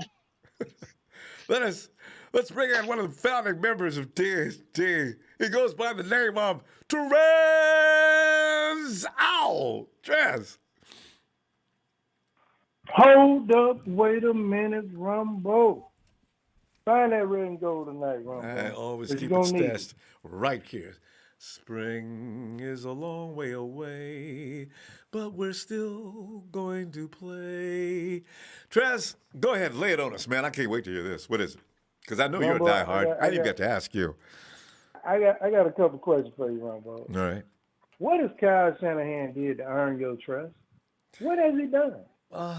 What has he done to earn your trust? I could give you a really quick answer on that. As the head football coach of the San Francisco 49. With me, it's fear of who's coming next. Can't live on field, Ronbo. I know, right? Was you living on field when we had Harbaugh? Was you living on field when we gave Singletary the job? Well, I was a little bit because of Trent Baalke. No, I mean, we had other issues then. You weren't living on field then, so why are you living on field now? There's always a good coach out there that we can probably get. You know what? And I would be fine after he got here and I saw he knew what he was doing. People were into him and we were winning games. You know how it works, Dress. Winning cures any and every ill. That's it, of course. It sure does, Ronbo. Shout out to Dion. That's the name. Niner Podcast. Niner Gang Podcast. Yeah. Dion, shout out to him, man. He quit watching. One of the best callers of the night, man. I mean, he get it dead on the head. I mean, Ronbo, you got to just look at it for what it is, man. Kyle Shanahan ain't did nothing to earn nobody trust here, but shout a bunch of lies. And even today, with what was said by Wickersham today, that's not a lie, Ronbo. They did call the 49ers and offer them a second-round pick for Jimmy Garoppolo. But you know what? They egos and them not thinking that they could get more value out of Jimmy G than what he was really worth. You have to save face on that because guess what? You look like, if you didn't do that, you look like one of the biggest idiots there is. And guess what? He's one of the biggest idiots there is. That's all true. But listen, sometimes when I hear these things running through the media, the 49ers are not famous for letting things out. When we find out things, most of the time it's like we're surprised, right? The real things that happen, right? So to say that they did offer a second-round pick and the 49ers said no, I don't know. You really think so? Ronbo, this coming from a coach that turned down Tom Brady. Am I correct? Yeah. Am I correct? Absolutely. I mean, come on. What again, where does Kyle Shanahan, what has he done to earn this trust that you're giving him? He ain't done nothing to earn that. He got you a bunch of lies, Ronbo. Yeah. He's been a liar since he came. Yeah. That's all he's done. Him and John, they've been liars since they came, okay? They want to, you know, you out here, even with John Lynch, you out here in the public, in the media, throwing your players under the bus. Man, you don't do that. Don't do that. So right now, as I see this, Ronbo, and people look, quit saying the Bears, we should beat the Bears. Hell, we should have beat the damn Colts. They ain't no better. True. Ain't no better. You out here, people out here taking these teams for granted, man. You can't take teams for granted. You can't sit here and say what you ought to do when your team's in fucking shambles. You can't sit there and say that. Because guess what? The Bears' game plan is the same as the Colts. They're going to come out and take deep shots and hope they get the pass interference call. Hey, see what I'm saying? Same game plan, Ronbo. This is what I'm talking about. If the 49ers, and this is, again, playing ball, if the first time you fool me, shame on you. You make an ass out of me 2 times, it's time for me to look at me. If they go out there and the players get beat on the same thing that beat them last Sunday, if I'm the coach, any one of them, I catch him in the middle of the locker room. Let me ask you a question. Do you think you did a good job out there today? Did we do that in practice? Listen, you either go out there and show me you want to be on this team or otherwise, show me something, but stop. I'm not, because we always go right to the coaches. I'm looking at the players some too now. Ronbo, I gave you plenty of hell about your boy Robert Saleh not showing any emotion on that sideline. Did I not? I used to give you hell about that, right? Yeah, you did. And then all of a sudden, he's the most energetic coach on the sideline, right? He must have been listening to you. Now, wait a minute. I thought you was giving me hell because we was getting beat up. The defense was getting beat up. That too. But I said he's like a zombie out there. Remember? He's doing that now. He won't show any emotions on. Have you watched the Jets game? But I'm saying he was listening to your show and he changed. He got the high five and doing all this type of shit. He was listening because guess what? He needed to change. And guess what? That's the same thing for Kyle Shanahan, man. This man don't praise nobody. He don't do nothing. He don't go out there slapping their ass and saying good job doing this. This man has lost these players. It is over with. Y'all can forget about it. You can pack it up. These players don't want to play for Kyle Shanahan. If you got John Lynch out there and Kyle out here throwing players under the bus publicly, who want to play for them? Man, they done packed this shit up. They threw with Kyle Shanahan, and they're not going to play for him. So you can quit putting the onus on the players and saying, it's the players. Yeah, it is the players because guess what? They don't believe in this coach anymore. You're 100% right. They don't. And it's time to pack it up and get this coach up out of here, man. Well, he could be walking on thin ice. He's out here shooting a bunch of lies, talking about Jimmy Garoppolo is hurt when he wasn't hurt. He all of a sudden miraculously he healed. Then got better. Telling a lie saying Trey hurt. Yeah, that's what I'm saying. Trust factor. What has he done to build your trust? Well, not a damn thing to shut your bunch of lies. Well, I did answer it though, so that's where I'm gonna stick with that. Trust, we got to go though, fam. You know, I tell you what, I always appreciate Ronbo, it. Shout out to you. Shout out to the production, man. Look at here. Shout out to the TNT fam, man. Hey, look here, Ronbo. We keep it with the facts, man. It is what it is. You know what I'm saying? Yeah. You better stop coming back talking about we're going to lay down. These teams just going to lay down for us. They're going to do the same blueprint everybody else been doing to whoop our ass. All right, Ronbo, I'm gone. All right, Tress. Okay, Friday, come back Friday, Tress. I want to hear what you think is going to be the score. All right. Have a great night. Night, fam. Have a good one. Yeah. And Santana. What's happening, Ronbo? How you doing? Santana, man, I'm trying to see if anybody's still supporting our team amongst us. If everybody decided with 11 games left, should we just call it a day? And ask is a bad question because ain't nobody, if I ask anybody that question, everybody says, hell yeah, I died 2-3 games ago. You know what I'm saying? This team ain't going nowhere. We look like ass. Anybody out there can beat us. Anybody goes to do that, because then that means you may have never been a fan in the first place. But Santana, I do. Defender, why are you still a diehard? And I assume you are. I mean, it's still a diehard, man. It's just, I'm a Niner, man. That's it. Ride and die with your team no matter what. But at the same time, I can't turn away from the real situation what we're going through, And I mean, that's right now we're just not a good football team, Yeah, we're really not. You can blame it on execution. You can blame it on injuries. You can blame it on, but the reality is, man, we're just not a good football team. I mean, I mean, man, I don't want to blame it on Jimmy G that he's the issue. He's the problem. I mean, even though he is the problem, he is the issue. He's the issue that we're having this. It's not his fault that the Niners went for another quarterback, but there's a controversy we can say between Trey Lance and Jimmy G. Kyle Shanahan wants to play Jimmy G. The fans want to see Trey Lance because they're done with Jimmy G. We want to see what we got in the kid. And we want to work for the future. I do have one question though. Was that?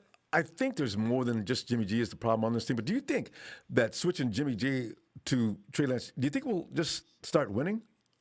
I always wondered, Bill, when people say that. Will we start just winning? Would he just start running? Winning. Will we just start winning suddenly? We think we'll just completely turn around and we'll start winning? What we've seen from Seattle game to the Cardinals game, you can tell that at first when the pocket collapsed and he was running and stuff like that. We kind of saw it in the Seattle game a little bit, and then in the Cardinal game, I think he got a little bit comfortable with the Cardinals, and he was able to, climb up the pocket, run away, and throw the ball, even though he wasn't accurate doing it. We saw it with the, Travis Benjamin, and there were some impressive throws from him. But I mean, I think he runs, but he sees down the field, and sometimes he just doesn't see anyone open and he takes off. You know what I'm saying? I mean, it's hard to say. He needs the reps. You know what I'm saying? For him to develop that. That's why I asked the question. Like for a good example, Ronbo, real quick. Lamar Jackson, he would run, he would take off. Now he sits back in the pocket if you watch his games. Yeah. Now he's been working on that. To throw instead of run. Jackson's Jackson's one of the most. What's up? Jackson's one of the best runners actually I've ever seen, though. This is the thing. I don't know that. Unless just to get Jimmy off the field is one thing, but I do wonder for everyone who thinks we just switch Jimmy, are we going to win if we get Trey in? Because if that's the case, I mean, we should all go down and we should just picket sides out front, you know. But I wonder if that's all there is that's going to make us a winner. Yeah, I mean, you know, that's the unknown. We don't know that. You know, I can't answer that. No, because you know, and I mean, the only facts we rely on is we rely on is that he's a rookie, he's not ready, and that's why we say that he might not be able to win. We don't know that. You know but we do know the secondary is going to have problems. We do know that our pass rush is not. We're not dropping quarterbacks. We're not actually producing turnovers. Other teams aren't really going wild on us, but they are scoring on us. So we're making a lot of other mistakes too. You look at our special teams. I think that this team has a lot of things wrong with it, but everybody emphasizes just that one thing. And I'm wondering, moving Jimmy out and putting Trey in, would that increase our fortunes? Will we suddenly start winning games? I don't know. I think we can extend drives and you know, use his legs for sure, and to gain more first downs. But look, man, you know, if we go, let me ask you something. If we go with Jimmy and we lose to Chicago and he plays average, what do you say then? Do you still want to continue with Jimmy G, or are you ready to move on from Jimmy? Jimmy could stop anytime. Let me tell you something. It doesn't. At this point, if we're going to lose, we're going to lose. I'm just want to see. I just want to tap into the mind of everybody who just focuses on Jimmy and thinking just removing him would help us win games. So I just ask you that question for that reason. Jimmy can leave now. I don't really have a thing on that because the problem is he's not. We got things out there that maybe need to change. In that case, I don't know that Look, is he should continue or not. But if we lose this week, let's go ahead and make a change.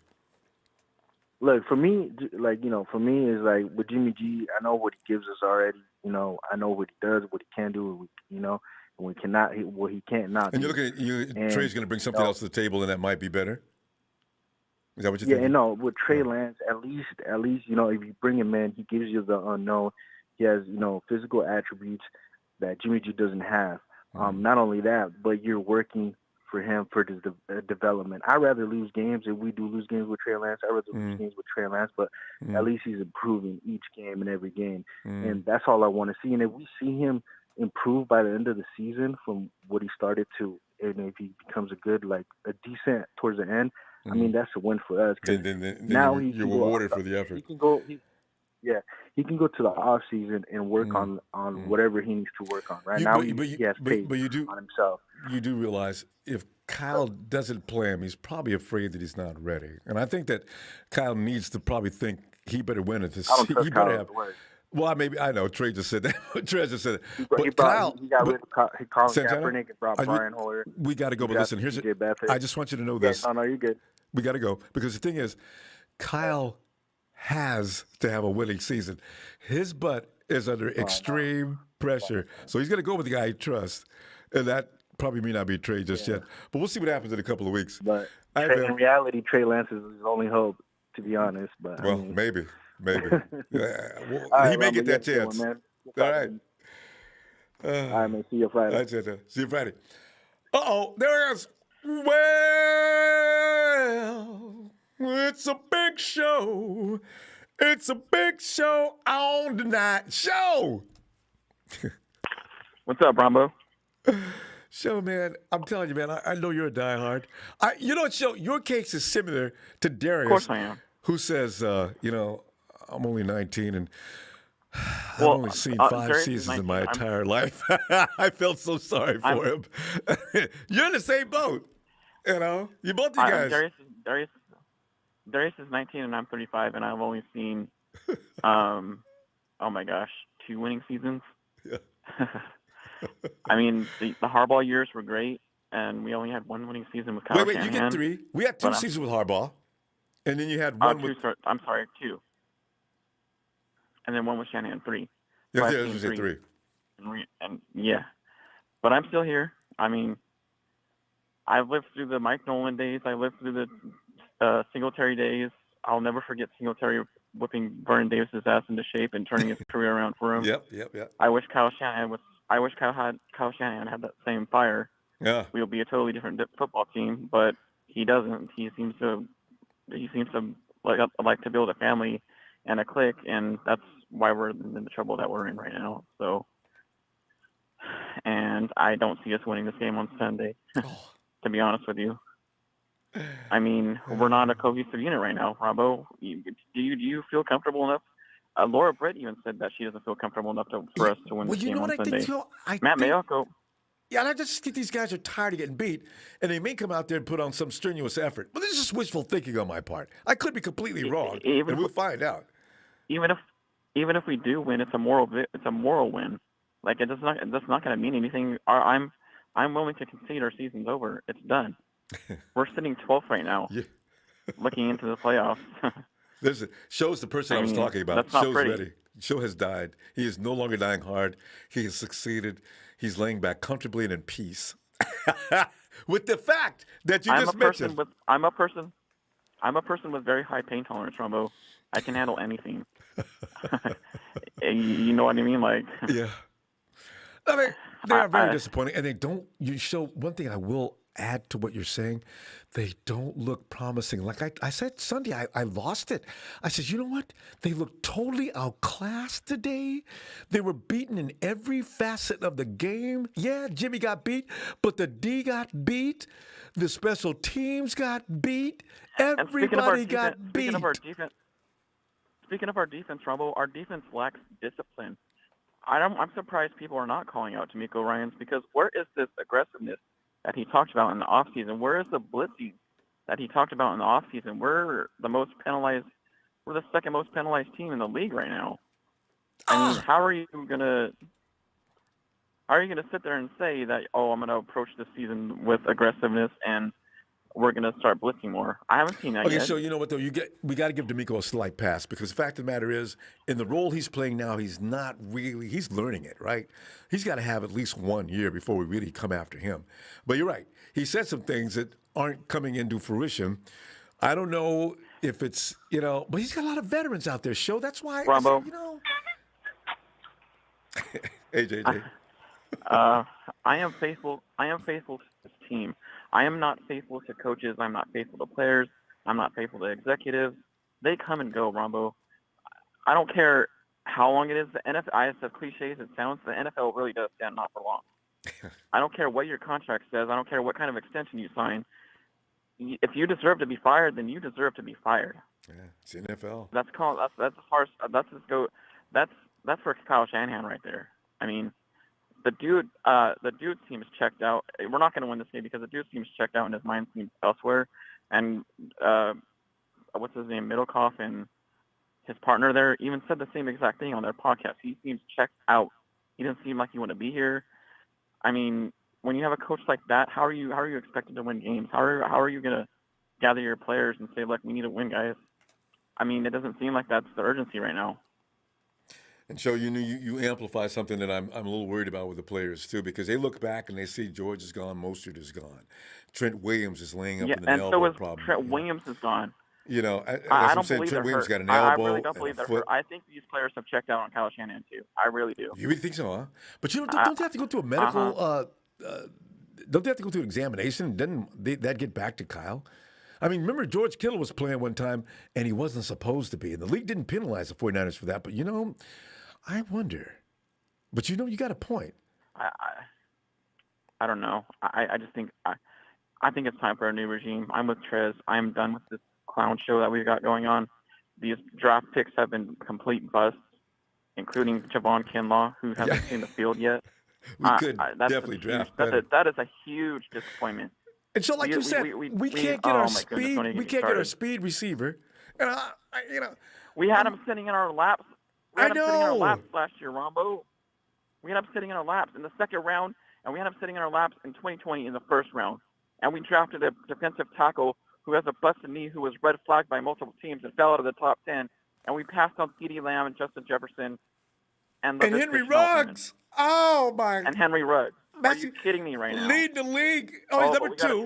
We got to trade way up into the first round to pick up a receiver who's currently in the doghouse with Kyle Shanahan, who, quote-unquote, fits his scheme. And I'm so tired of that bullshit, Ronbo. I really am. I really am. I believe you. And my 2 coaching candidates next year are Doug Peterson, who turned Carson Wentz into an MVP, won the Super Bowl with Nick Foles. Carson's fired with his for coach, no reason though. and was almost going back to the Super Bowl. Oh, I know. The following year, he was there. And my GM is JoJo Wooden of the Chargers. So I'm tired of this. I'm tired of this regime. This regime is a joke. I can't stand it anymore. There's going to be no difference if they're still here next year. It's going to be the same thing over and over again. It's not going to change. So let me see it. Let me see Friday. So we really got to go. We have 34. We have 34 players who are free agents next year too. None of them are going to come back. I know. I agree with that. So, all right, fam. Let me see you Friday. Who would want to? All right. There he goes, the Big Show, a.k.a. the Reaper. Bobo says it's 2013, 14, 15, 16, 17, 18, 20 all over again. JJ, I mean, I'm glad you're laughing because as a 49er fan, we need to find a sense of humor, God. Oh, crap, I forgot I was still on, Ronbo. My bad. I was just calling to interrupt show. Well, Jay, you must be something on your mind. When you call, it's usually important. What is it? No, I never got nothing important to say. Well, you had something you want to say. I'd love to hear it. Well, as much as I would never say this, but Trez and Show have a point as far as some things with Kyle sounding like he's checked out, which is kind of alarming, to be honest, but how the hell are you going to say you're a diehard Niner fan and say you ain't going to watch any more games? That's just the dumbest thing I've heard tonight. I know. When you said that, I was a little shocked, but I was taken back only because I know there's a lot of people out there, JJ, that may feel the same way. They've had enough. Jay, could you imagine it being sitting in those stands Sunday? Rain driving down on you like it's never drive down on anybody in California. It's not warm out there either. You're sitting under a poncho, and the 49ers are playing poop-back football. Oh, God. Somebody give me a gun so I can just end this misery. I'm going to take myself out. God. Well, with that said, Rama, there's one thing nobody ever pointed out. Yes, I'm not defending Jimmy in any way. He did look bad the last game. Did. But so did everybody else. That's Good me. Lord, how many times did Wentz drop it? How many times did he fumble it? How many fumbles were there in the game? How many PIs was Holden Norman getting? I mean, it's like this is a team loss. Yes, Jimmy threw some really bad passes. Yep. But 2 long PIs that put them in well, I want to say field goal range, but they scored on both drives. Yeah. Because of the stupid PIs. I mean, it's just like people, they want to focus in on Jimmy. And the thing that what Show said is like, or what you've been saying all night, Ronbo, is like, I don't expect us to start winning. Really? With Trey? It's a team effort. It was a team loss, yes, last week and the week before that. I mean, because if he could win, okay, but I don't know that he's going to come in and just turn things around. He's a rookie that's got a lot to learn. So I'm not sure if getting him hurt, because he plays the way he plays, JJ, I got a feeling he'd get hurt. You can't just keep running the ball every time. I don't want Trey to get hurt. Yeah, because he's not seeing downfield because things are moving too fast for him, right? So he's not when he's running. That's because his window closed on him. He was supposed to get rid of it, and he didn't. So he took off. So but that's worrisome. You don't want to be running to run. You know what I mean? If that's your first instinct, we're just having another Lamar Jackson on our team. Which, yes, I know he's doing a little bit better, but that man's never going to win no Super Bowl.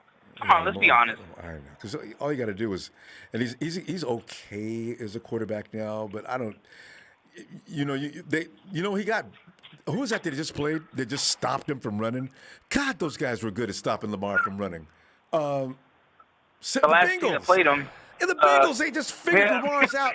I said, oh, but man, he better throw the ball. And they're just killing him.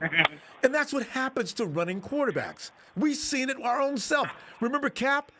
Oh, they stopped Cap from running. And then there was a spy on Cap every game and forced him to throw. It's one or the other. Your quarterback can't run, force him to throw. If he can't throw, then force him to run. And then now we got him. So, football, NFL is tough. Did we lose JJ? I think so because I hear silence. JJ! The baby in the house pulled his plug. JJ, all right, fam. Talk to you Friday then. Hey, Steven. What's up, Ronbo? Steven, I'm testing people tonight. Show is the only person so far. No, well, Dion to a degree. Dion's done with the 49ers until Jimmy leaves. So I guess he's not dying hard. And Show just came in and made it clear he is. Steven, have you died? Are you still a diehard, or are you now resting in peace? Oh, no, Ronbo. I mean, honestly, with the team and the way it's going, it's do or die time. I'm going to ride with this team till it's a whole other team. The moment they move to a different location and become, like, let's say, not the San Francisco 49ers, but, like, let's say, like the Los Angeles Raiders, the Las Vegas Raiders. Oh, yeah. And that's until then, I'm still going to be a 49er fan regardless. That's what I grew up with. That's what I'm going to stay with. Right? Steven, real quick, one question, though. Super Bowl. One question, though. What you just mentioned, I just wonder, because I don't know what Raider fans are doing right now. I think they're still trying to be Raider fans. But would you – oh, my God, I can't even say it. You know the teams down in SoCal? That's the only thing we got left. Would you be willing to support them? If they move down there, I don't know, Ronbo. If they change the name, I mean, I don't know, because they would have to. They wouldn't have that SF logo. It wouldn't make much sense. You know what? It doesn't make much sense that they moved the Cavs player and they still have the SF logo, but it is what it is. I can't root for the Chargers and Rams. I can't do it. I'll be really. I got a soft spot for the Chargers because they've been the ass of SoCal for so long. So it's like you kind of gotta like them at some point. Yeah. I mean, they never did us dirty, so I mean. That's true. They're like the Rams the are irritating, Angels. and the fans, and their fans are irritating. The Chargers aren't. They don't bother anybody. Not really. Okay, yeah. Because they don't exist. They don't exist. How are you gonna hate a team that has no fan base? Like the Clippers. Everybody used to wonder why. Exactly. Have you ever met a Clipper fan? Billy Crystal, the only guy everybody knows. Wear the hell out of a Griffin jersey, but I'll never see an actual Clippers fan. But Steven, what are you thinking? I that's why I asked the question tonight. Have you a diehard, continuously being a diehard? Have you given up, or what? You just mentioned you did because you've been a fan for a while. But what? Give me some more. So my thing is, Ronbo, is this team, like I said before, and I'll say it again, this team has no identity. Yeah. They don't know where they want to go. Look at how they played in the preseason, and then look at how they played in the regular season. The first 3 preseason games, you saw them, and it looked like, this team is going somewhere this year.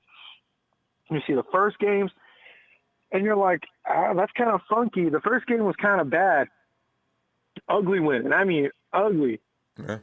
But you're like, okay, well, maybe it's, it's the first game. Everyone's back. I get it. The COVID thing's ended. The fans are coming in. I get it. The second game with Philly was like, really? Like, this is how we're going to go? And then the third game was just like, man, what's going on? So they're playing like they don't know, like they never practiced before. Like how you said before, they practice it all week. They get to the field. It's like they never practice anymore. Mm-hmm. And it's just, I mean, I'll keep it real. I love my team to death, but right now, when you see, like I said before, and I'll say it again, like when you see the logo that says SF and it's red and gold, it doesn't look, to me, like a 49er logo. It just looks like it's just a stamp on. Like, yeah, we're the 49ers. Yeah, cool. Boom. What of it? There's no identity to them. It's not like how it was last year where the 49ers got injured, but at least they did good when they were on the field. When everyone was on the field, they did good. Yeah. This year, we have everybody on the field for the most part, but they're not doing good. The wins, ugly. The losses, we don't have everybody on the field now, though, Steven. I got to tell you, I had no idea how much Mostert meant to this team until now. That's one of the reasons why I think the offense isn't working. But now you got a running back that can make that same action. So maybe they'll get back on track as long as Elijah Mitchell. How Elijah Mitchell goes is how that offense is probably going to go. No matter who's starting. But we can't rely on him too much. I know, right? We can't rely on Elijah too much. Yeah, I can. Now, Jesus.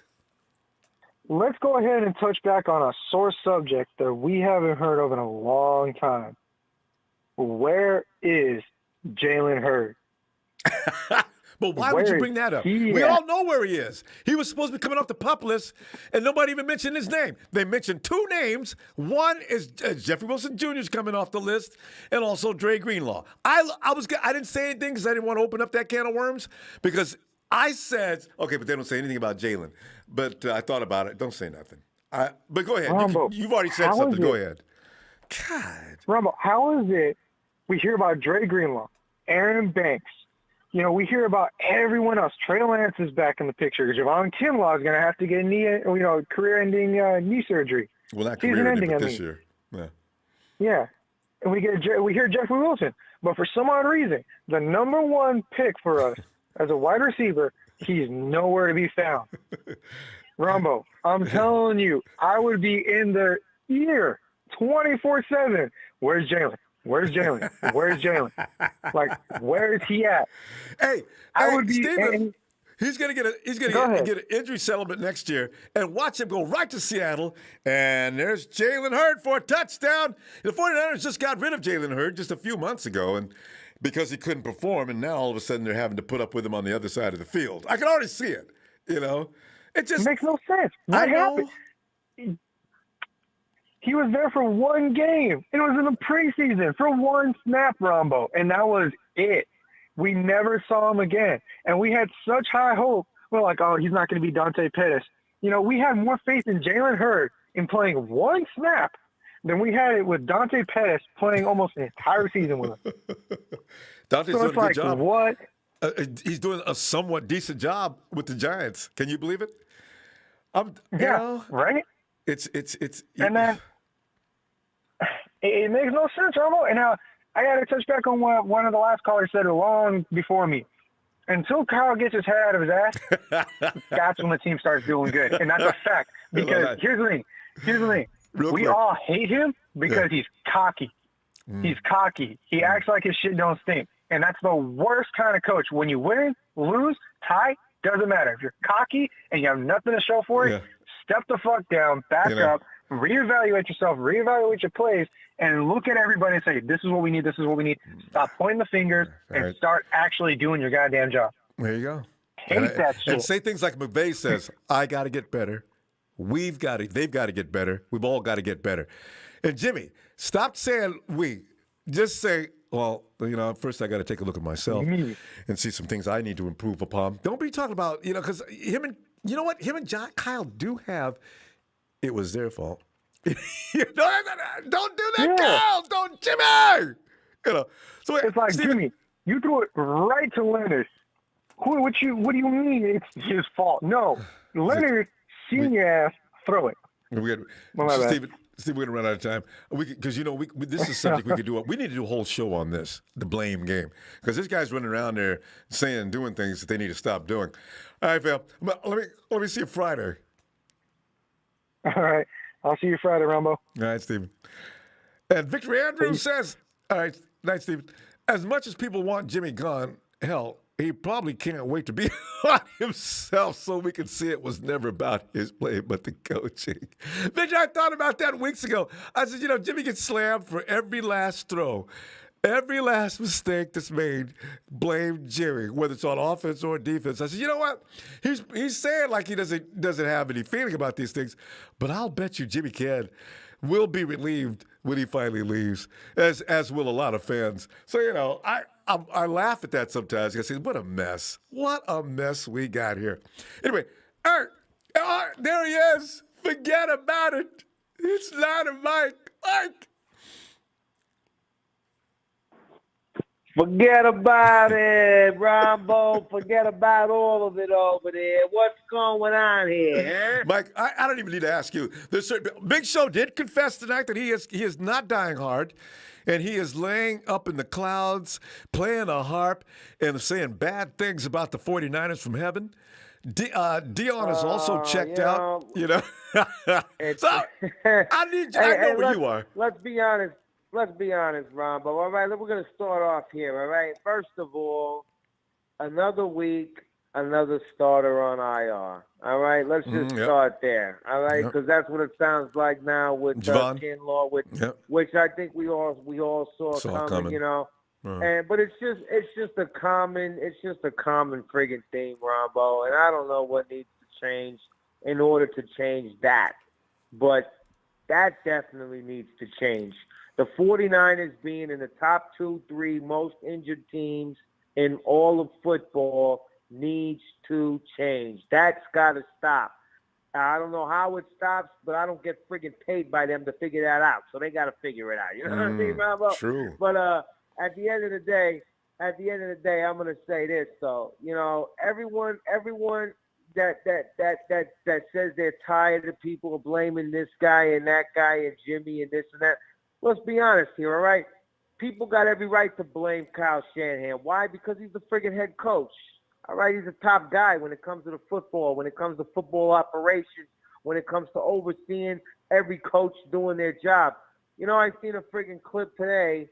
I forget who it was. I think it was Matt Miyoko. You know, he showed a clip today. They were doing running defensive back drills. They were running down the field and working on turning around and catching the ball. It was stupid. It was stupid. That's not the kind of drill you need to work on. You need to work on running down the friggin' field at full speed and then turning your head around at the last second and locating the football. You know, not just jogging down the friggin' field looking like you're a wide receiver, just, let me locate the ball for about 10, 15 yards. No, because that's not what happens in the game. You know what I mean, Ronbo? That's not a good simulation. So at the end of the day, I do think that a lot of it falls on coaching. All right, a lot of that shit needs to be held accountable. Sometimes, you know, you get the sense that everyone that's in this thing now, Ronbo, is so well paid that they kind of just after a while kind of just show up going through the friggin' motions, you know, and not really actually putting the effort. They get in front of the microphone every time at the press conference and they're saying, you know, we got to work on getting better. We got to work on the little things. Don't you get sick of hearing that? But what are you really doing to do that?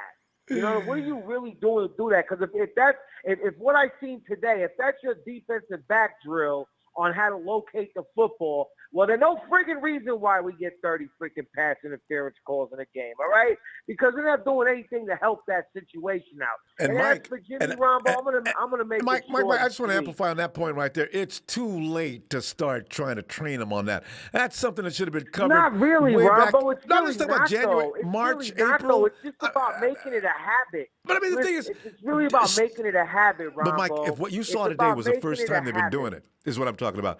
This should have been underway a long time ago. No, I understand what you're saying. No, listen. No. I totally get what you're saying. Those are the type of things that need to be implemented in training camp and all that. I get that. But the bottom line is here we are. We are the most penalized team when it comes to pass interference calls in the NFL. Number 2. So I don't give a shit what time you start. Now seems like a good time to get started on fixing that problem. You know what I mean? And I just really want to say this real quick, and I'll let you go, Ronbo. When it comes to Jimmy G, here's the bottom line. People like myself and others have been screaming this for a long time. There's two things wrong with Jimmy G. He gets hurt and he turns the ball over. That's it. 1, 2. Until he stops doing that, then no one has any grounds to defend him, and no one has any grounds to try to act like he's getting better or he's doing better. Because last time I checked, he's still getting injured, and he's still throwing the freaking ball to the other team or fumbling it to the other team at too much of a clip. At too much of a clip. Period. Can't happen. He turns the freaking ball over too much, and when he's not doing that, he's on the sideline because he's not playing, Ronbo. And when he stops doing that, then people will start talking shit about him. But until then, forget about it, all right? That's just the way it is. It's a great way to end it, too. All right, Ronbo. I appreciate you, Ronbo. Shout out to you. Shout out to the faithful. All of you, I love all of you that showed Niner Mike support. And even if you don't show me support, who gives a shit? I don't care. It's all about the love here, the faithful. I love all of you for real. I hope everyone stays good, all right? I'm going to talk with you hopefully on Friday, all right? Forget about it, Ronbo. I can't wait. All right, Mike. Have a great night. Right. You got to love that guy. Hey, Nate. Hey, what's up, Ronbo? Nate. And God bless. Well, thank you, Jesus. Yes. Praise be. Well, Nate, I asked tonight, and it's led to a lot of fun stuff. I asked tonight, are you still a diehard Or have you said, man, I don't give a damn how many games we got left. I'm done. Where are you at on this matter? Because Fred Warner says I think we're we could coming still. in. It's still the season is still young, man. We got 2-4, right? Mm-hmm. Jimmy G can turn it around.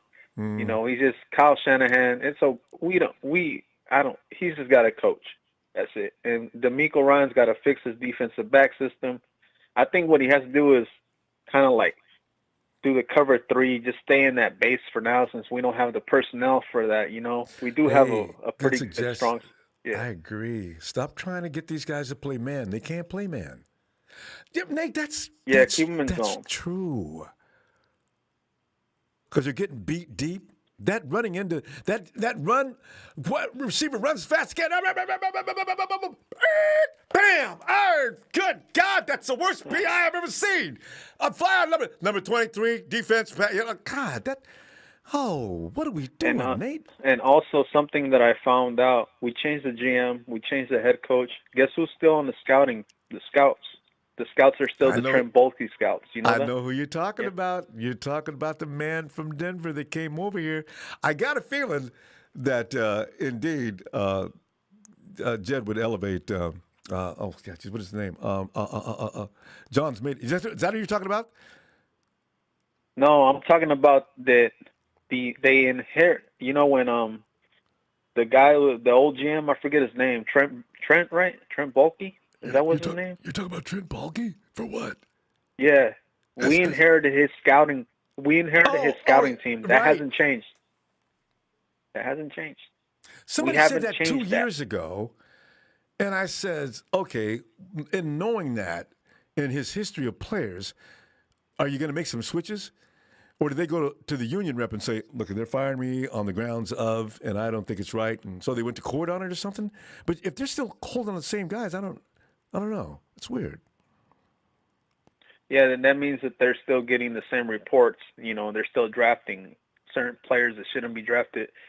Now, everybody's saying in the league, right, that why did we jump to 3 if Kyle Shanahan wanted Mac Jones?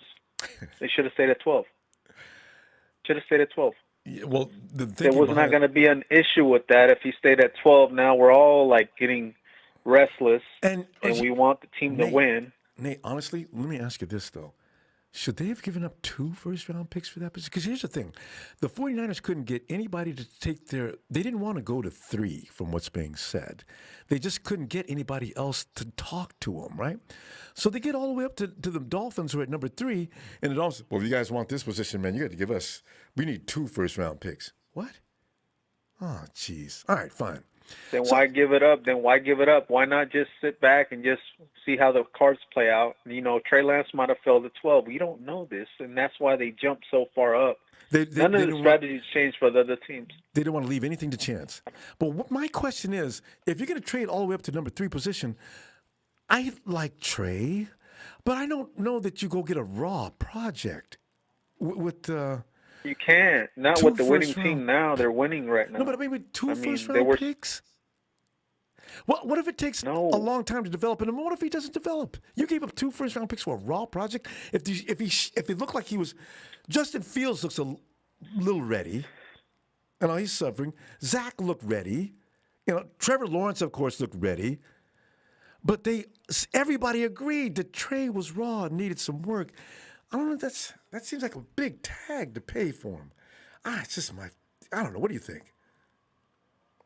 It is. Now we're gonna either landslide this season, and we have nothing to look forward to, and fixing a problem within the team. We don't have anything. Now, Jimmy Garoppolo, will he be re-signed? Probably not. So we're gonna have to fix this problem now with free agency. Yeah, free agency is going to have to be the big thing that solves our issues in the immediate. Because since we're winning, we're a winning team now. We're built to win now. With all the injuries that's already happened, so we have to get in some free agents. But at the same time, we haven't gave Jimmy Garoppolo wide receivers. When he had Emmanuel Sanders, we went to the Super Bowl. And think about that. And we had Goodwin in there. I underline that. Because if we don't get any receivers between now and next year, what we're seeing now is going to get worse. Trey is not that kind of quarterback. So whatever you're seeing now, multiply that by 3. Lance is going to be out there running all day, and hopefully every now and then it'll work. But I'm telling you right now, what's coming up next, if they don't get to show, me and Big Show have been crying about this for 3 years, and they won't address it. Jalen Hurd, we got Irvington, we got Debo. Okay, Jesus, it's a mess. Okay, you know what? It's going to get better, Yeah, but Nate. Debo isn't the answer for deep threats, though. He's not the answer for that. And then all these personal problems that the team's having with Kyle Shanahan has all this ego there. Everybody sees it, you know. And he doesn't look happy to be there. And now he's taking it out on us again, saying, they didn't let me draft my guy. I'm like, why would he jump up and give up 2 picks if you're going to go, my guy? We got to go, though, late. Stay at 12, man. It's too late. Nick, I'll see you Friday. All right. Hope you got some time for us. All right. We're going to win, man. We're going to win out all the games. Yes. We're going to go to the playoffs. No matter what, we're winning. All right, we're going to go to the playoffs. Playoffs. All right. Yeah, all right. Later. I love it. Thanks, Nate. Excuses my ass. You guys are crazy if you don't think we lead wide receivers. Hey, T.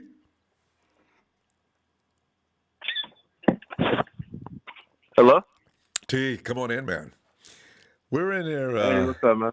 Yeah, I'm just asking people if they're dying hard. T, are you still a diehard? Do you believe in this team going forward? Or have you said, nah, I'll be back next year? What are you doing? I still believe in this team.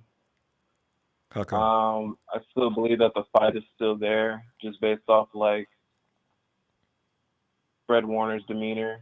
I know, right? I see, like he's kind of calm, so I take that for what it's worth.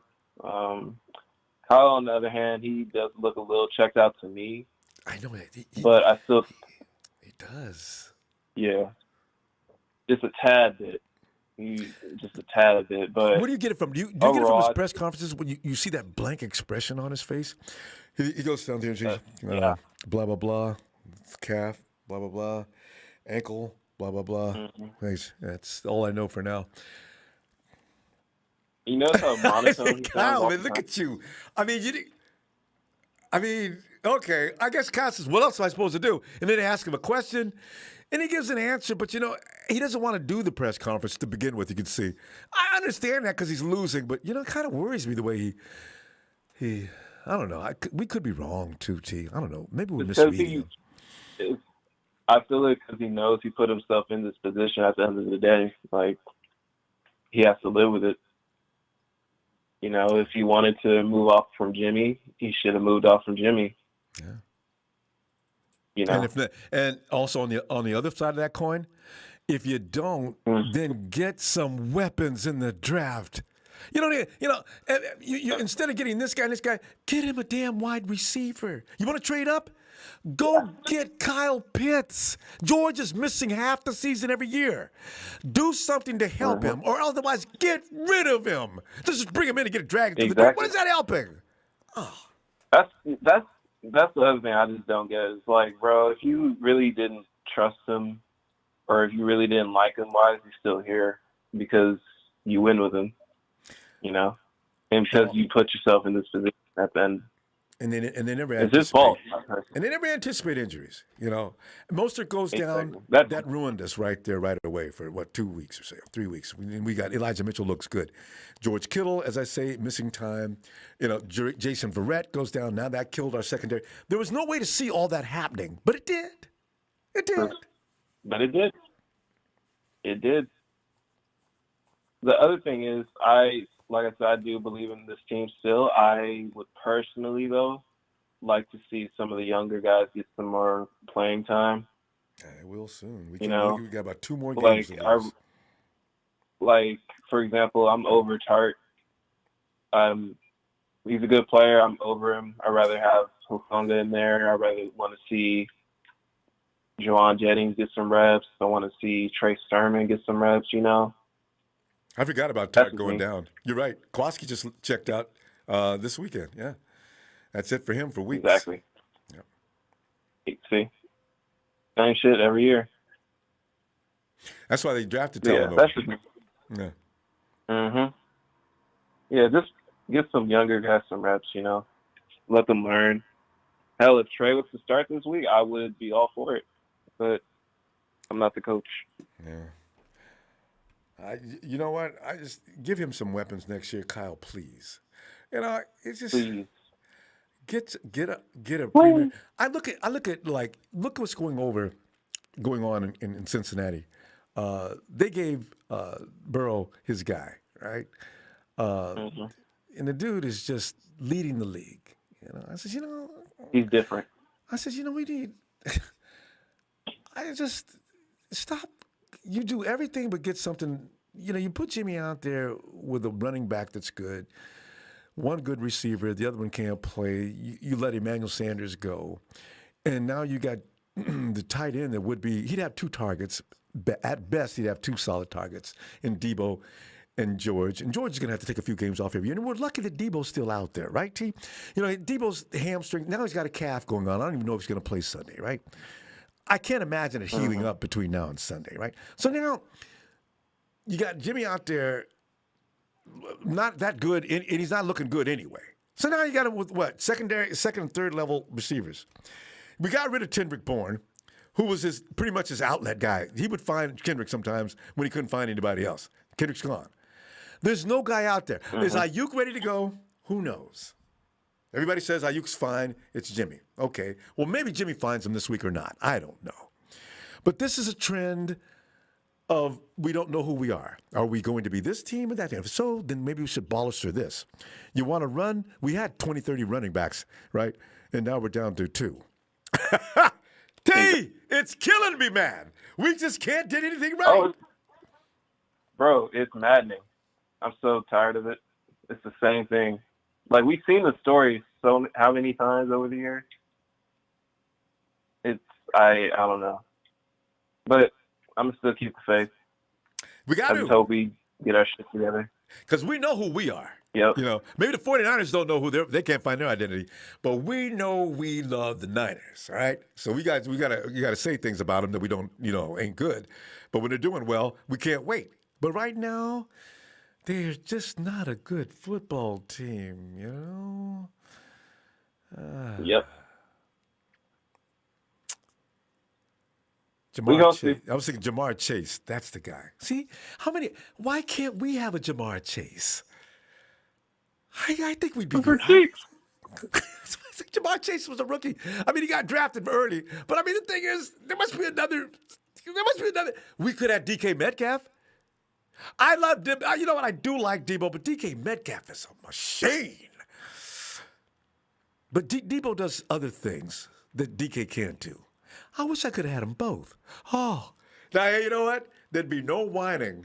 If we had DK and Debo, the double Ds, like we like everything, we would not have a problem, We don't. Just wishful thinking. T, I'm sorry. I'm like you're like a psychiatrist for me now. I'm laying on the sofa talking, and you're. Hey, let it out. Let it all out, bro. We got how many more weeks of this? 11. Oh God, we can't suffer for 11 weeks. It's got to get better, T. Hey, starting this weekend. Don't worry about what Trez says. The team doesn't have to lay down for us to beat them. We're going to beat them anyway. So. There to go. Hey, let me see if Friday. Bring your score, and I will shut up and listen. Okay. Hey, it's all good, Brady. Thanks, T. You have a great night. I'll see you then. Okay. You too, man. Take care. Thanks, fam. This is very therapeutic for me as well. I really feel so much better after we talk. Because I get in the bathroom and shout and yell, but you can't bump off anybody. The walls don't care, I'll see you Friday. Thanks for your contributions, fam. Really appreciate it. But I'll see you Friday. Bring your scores. And somebody's going to say, I'm already predicting we got 3 people going to say, Ronbo, man, we losing this game, man. It's going to be close, but we're going to lose 17-10. Really? How come? Because we ain't ready, man. We can't beat nobody. Look what we looked like last week. And the Bulls, Bulls. And the Bears, man, they just got their brains beat out. They gonna come in just like us, looking to kill somebody. And so it's gonna be us. We're in their house. See, I can already imagine these things. I just refuse to face them. Because if you thought I was delusional, forget about it. I know we're in trouble. Damn it! This was not supposed to be like that this year. All right, let me go. I'm starting to get crazy. Fam, I'll see you Friday. Bring your score, and we'll see what happens. Niners!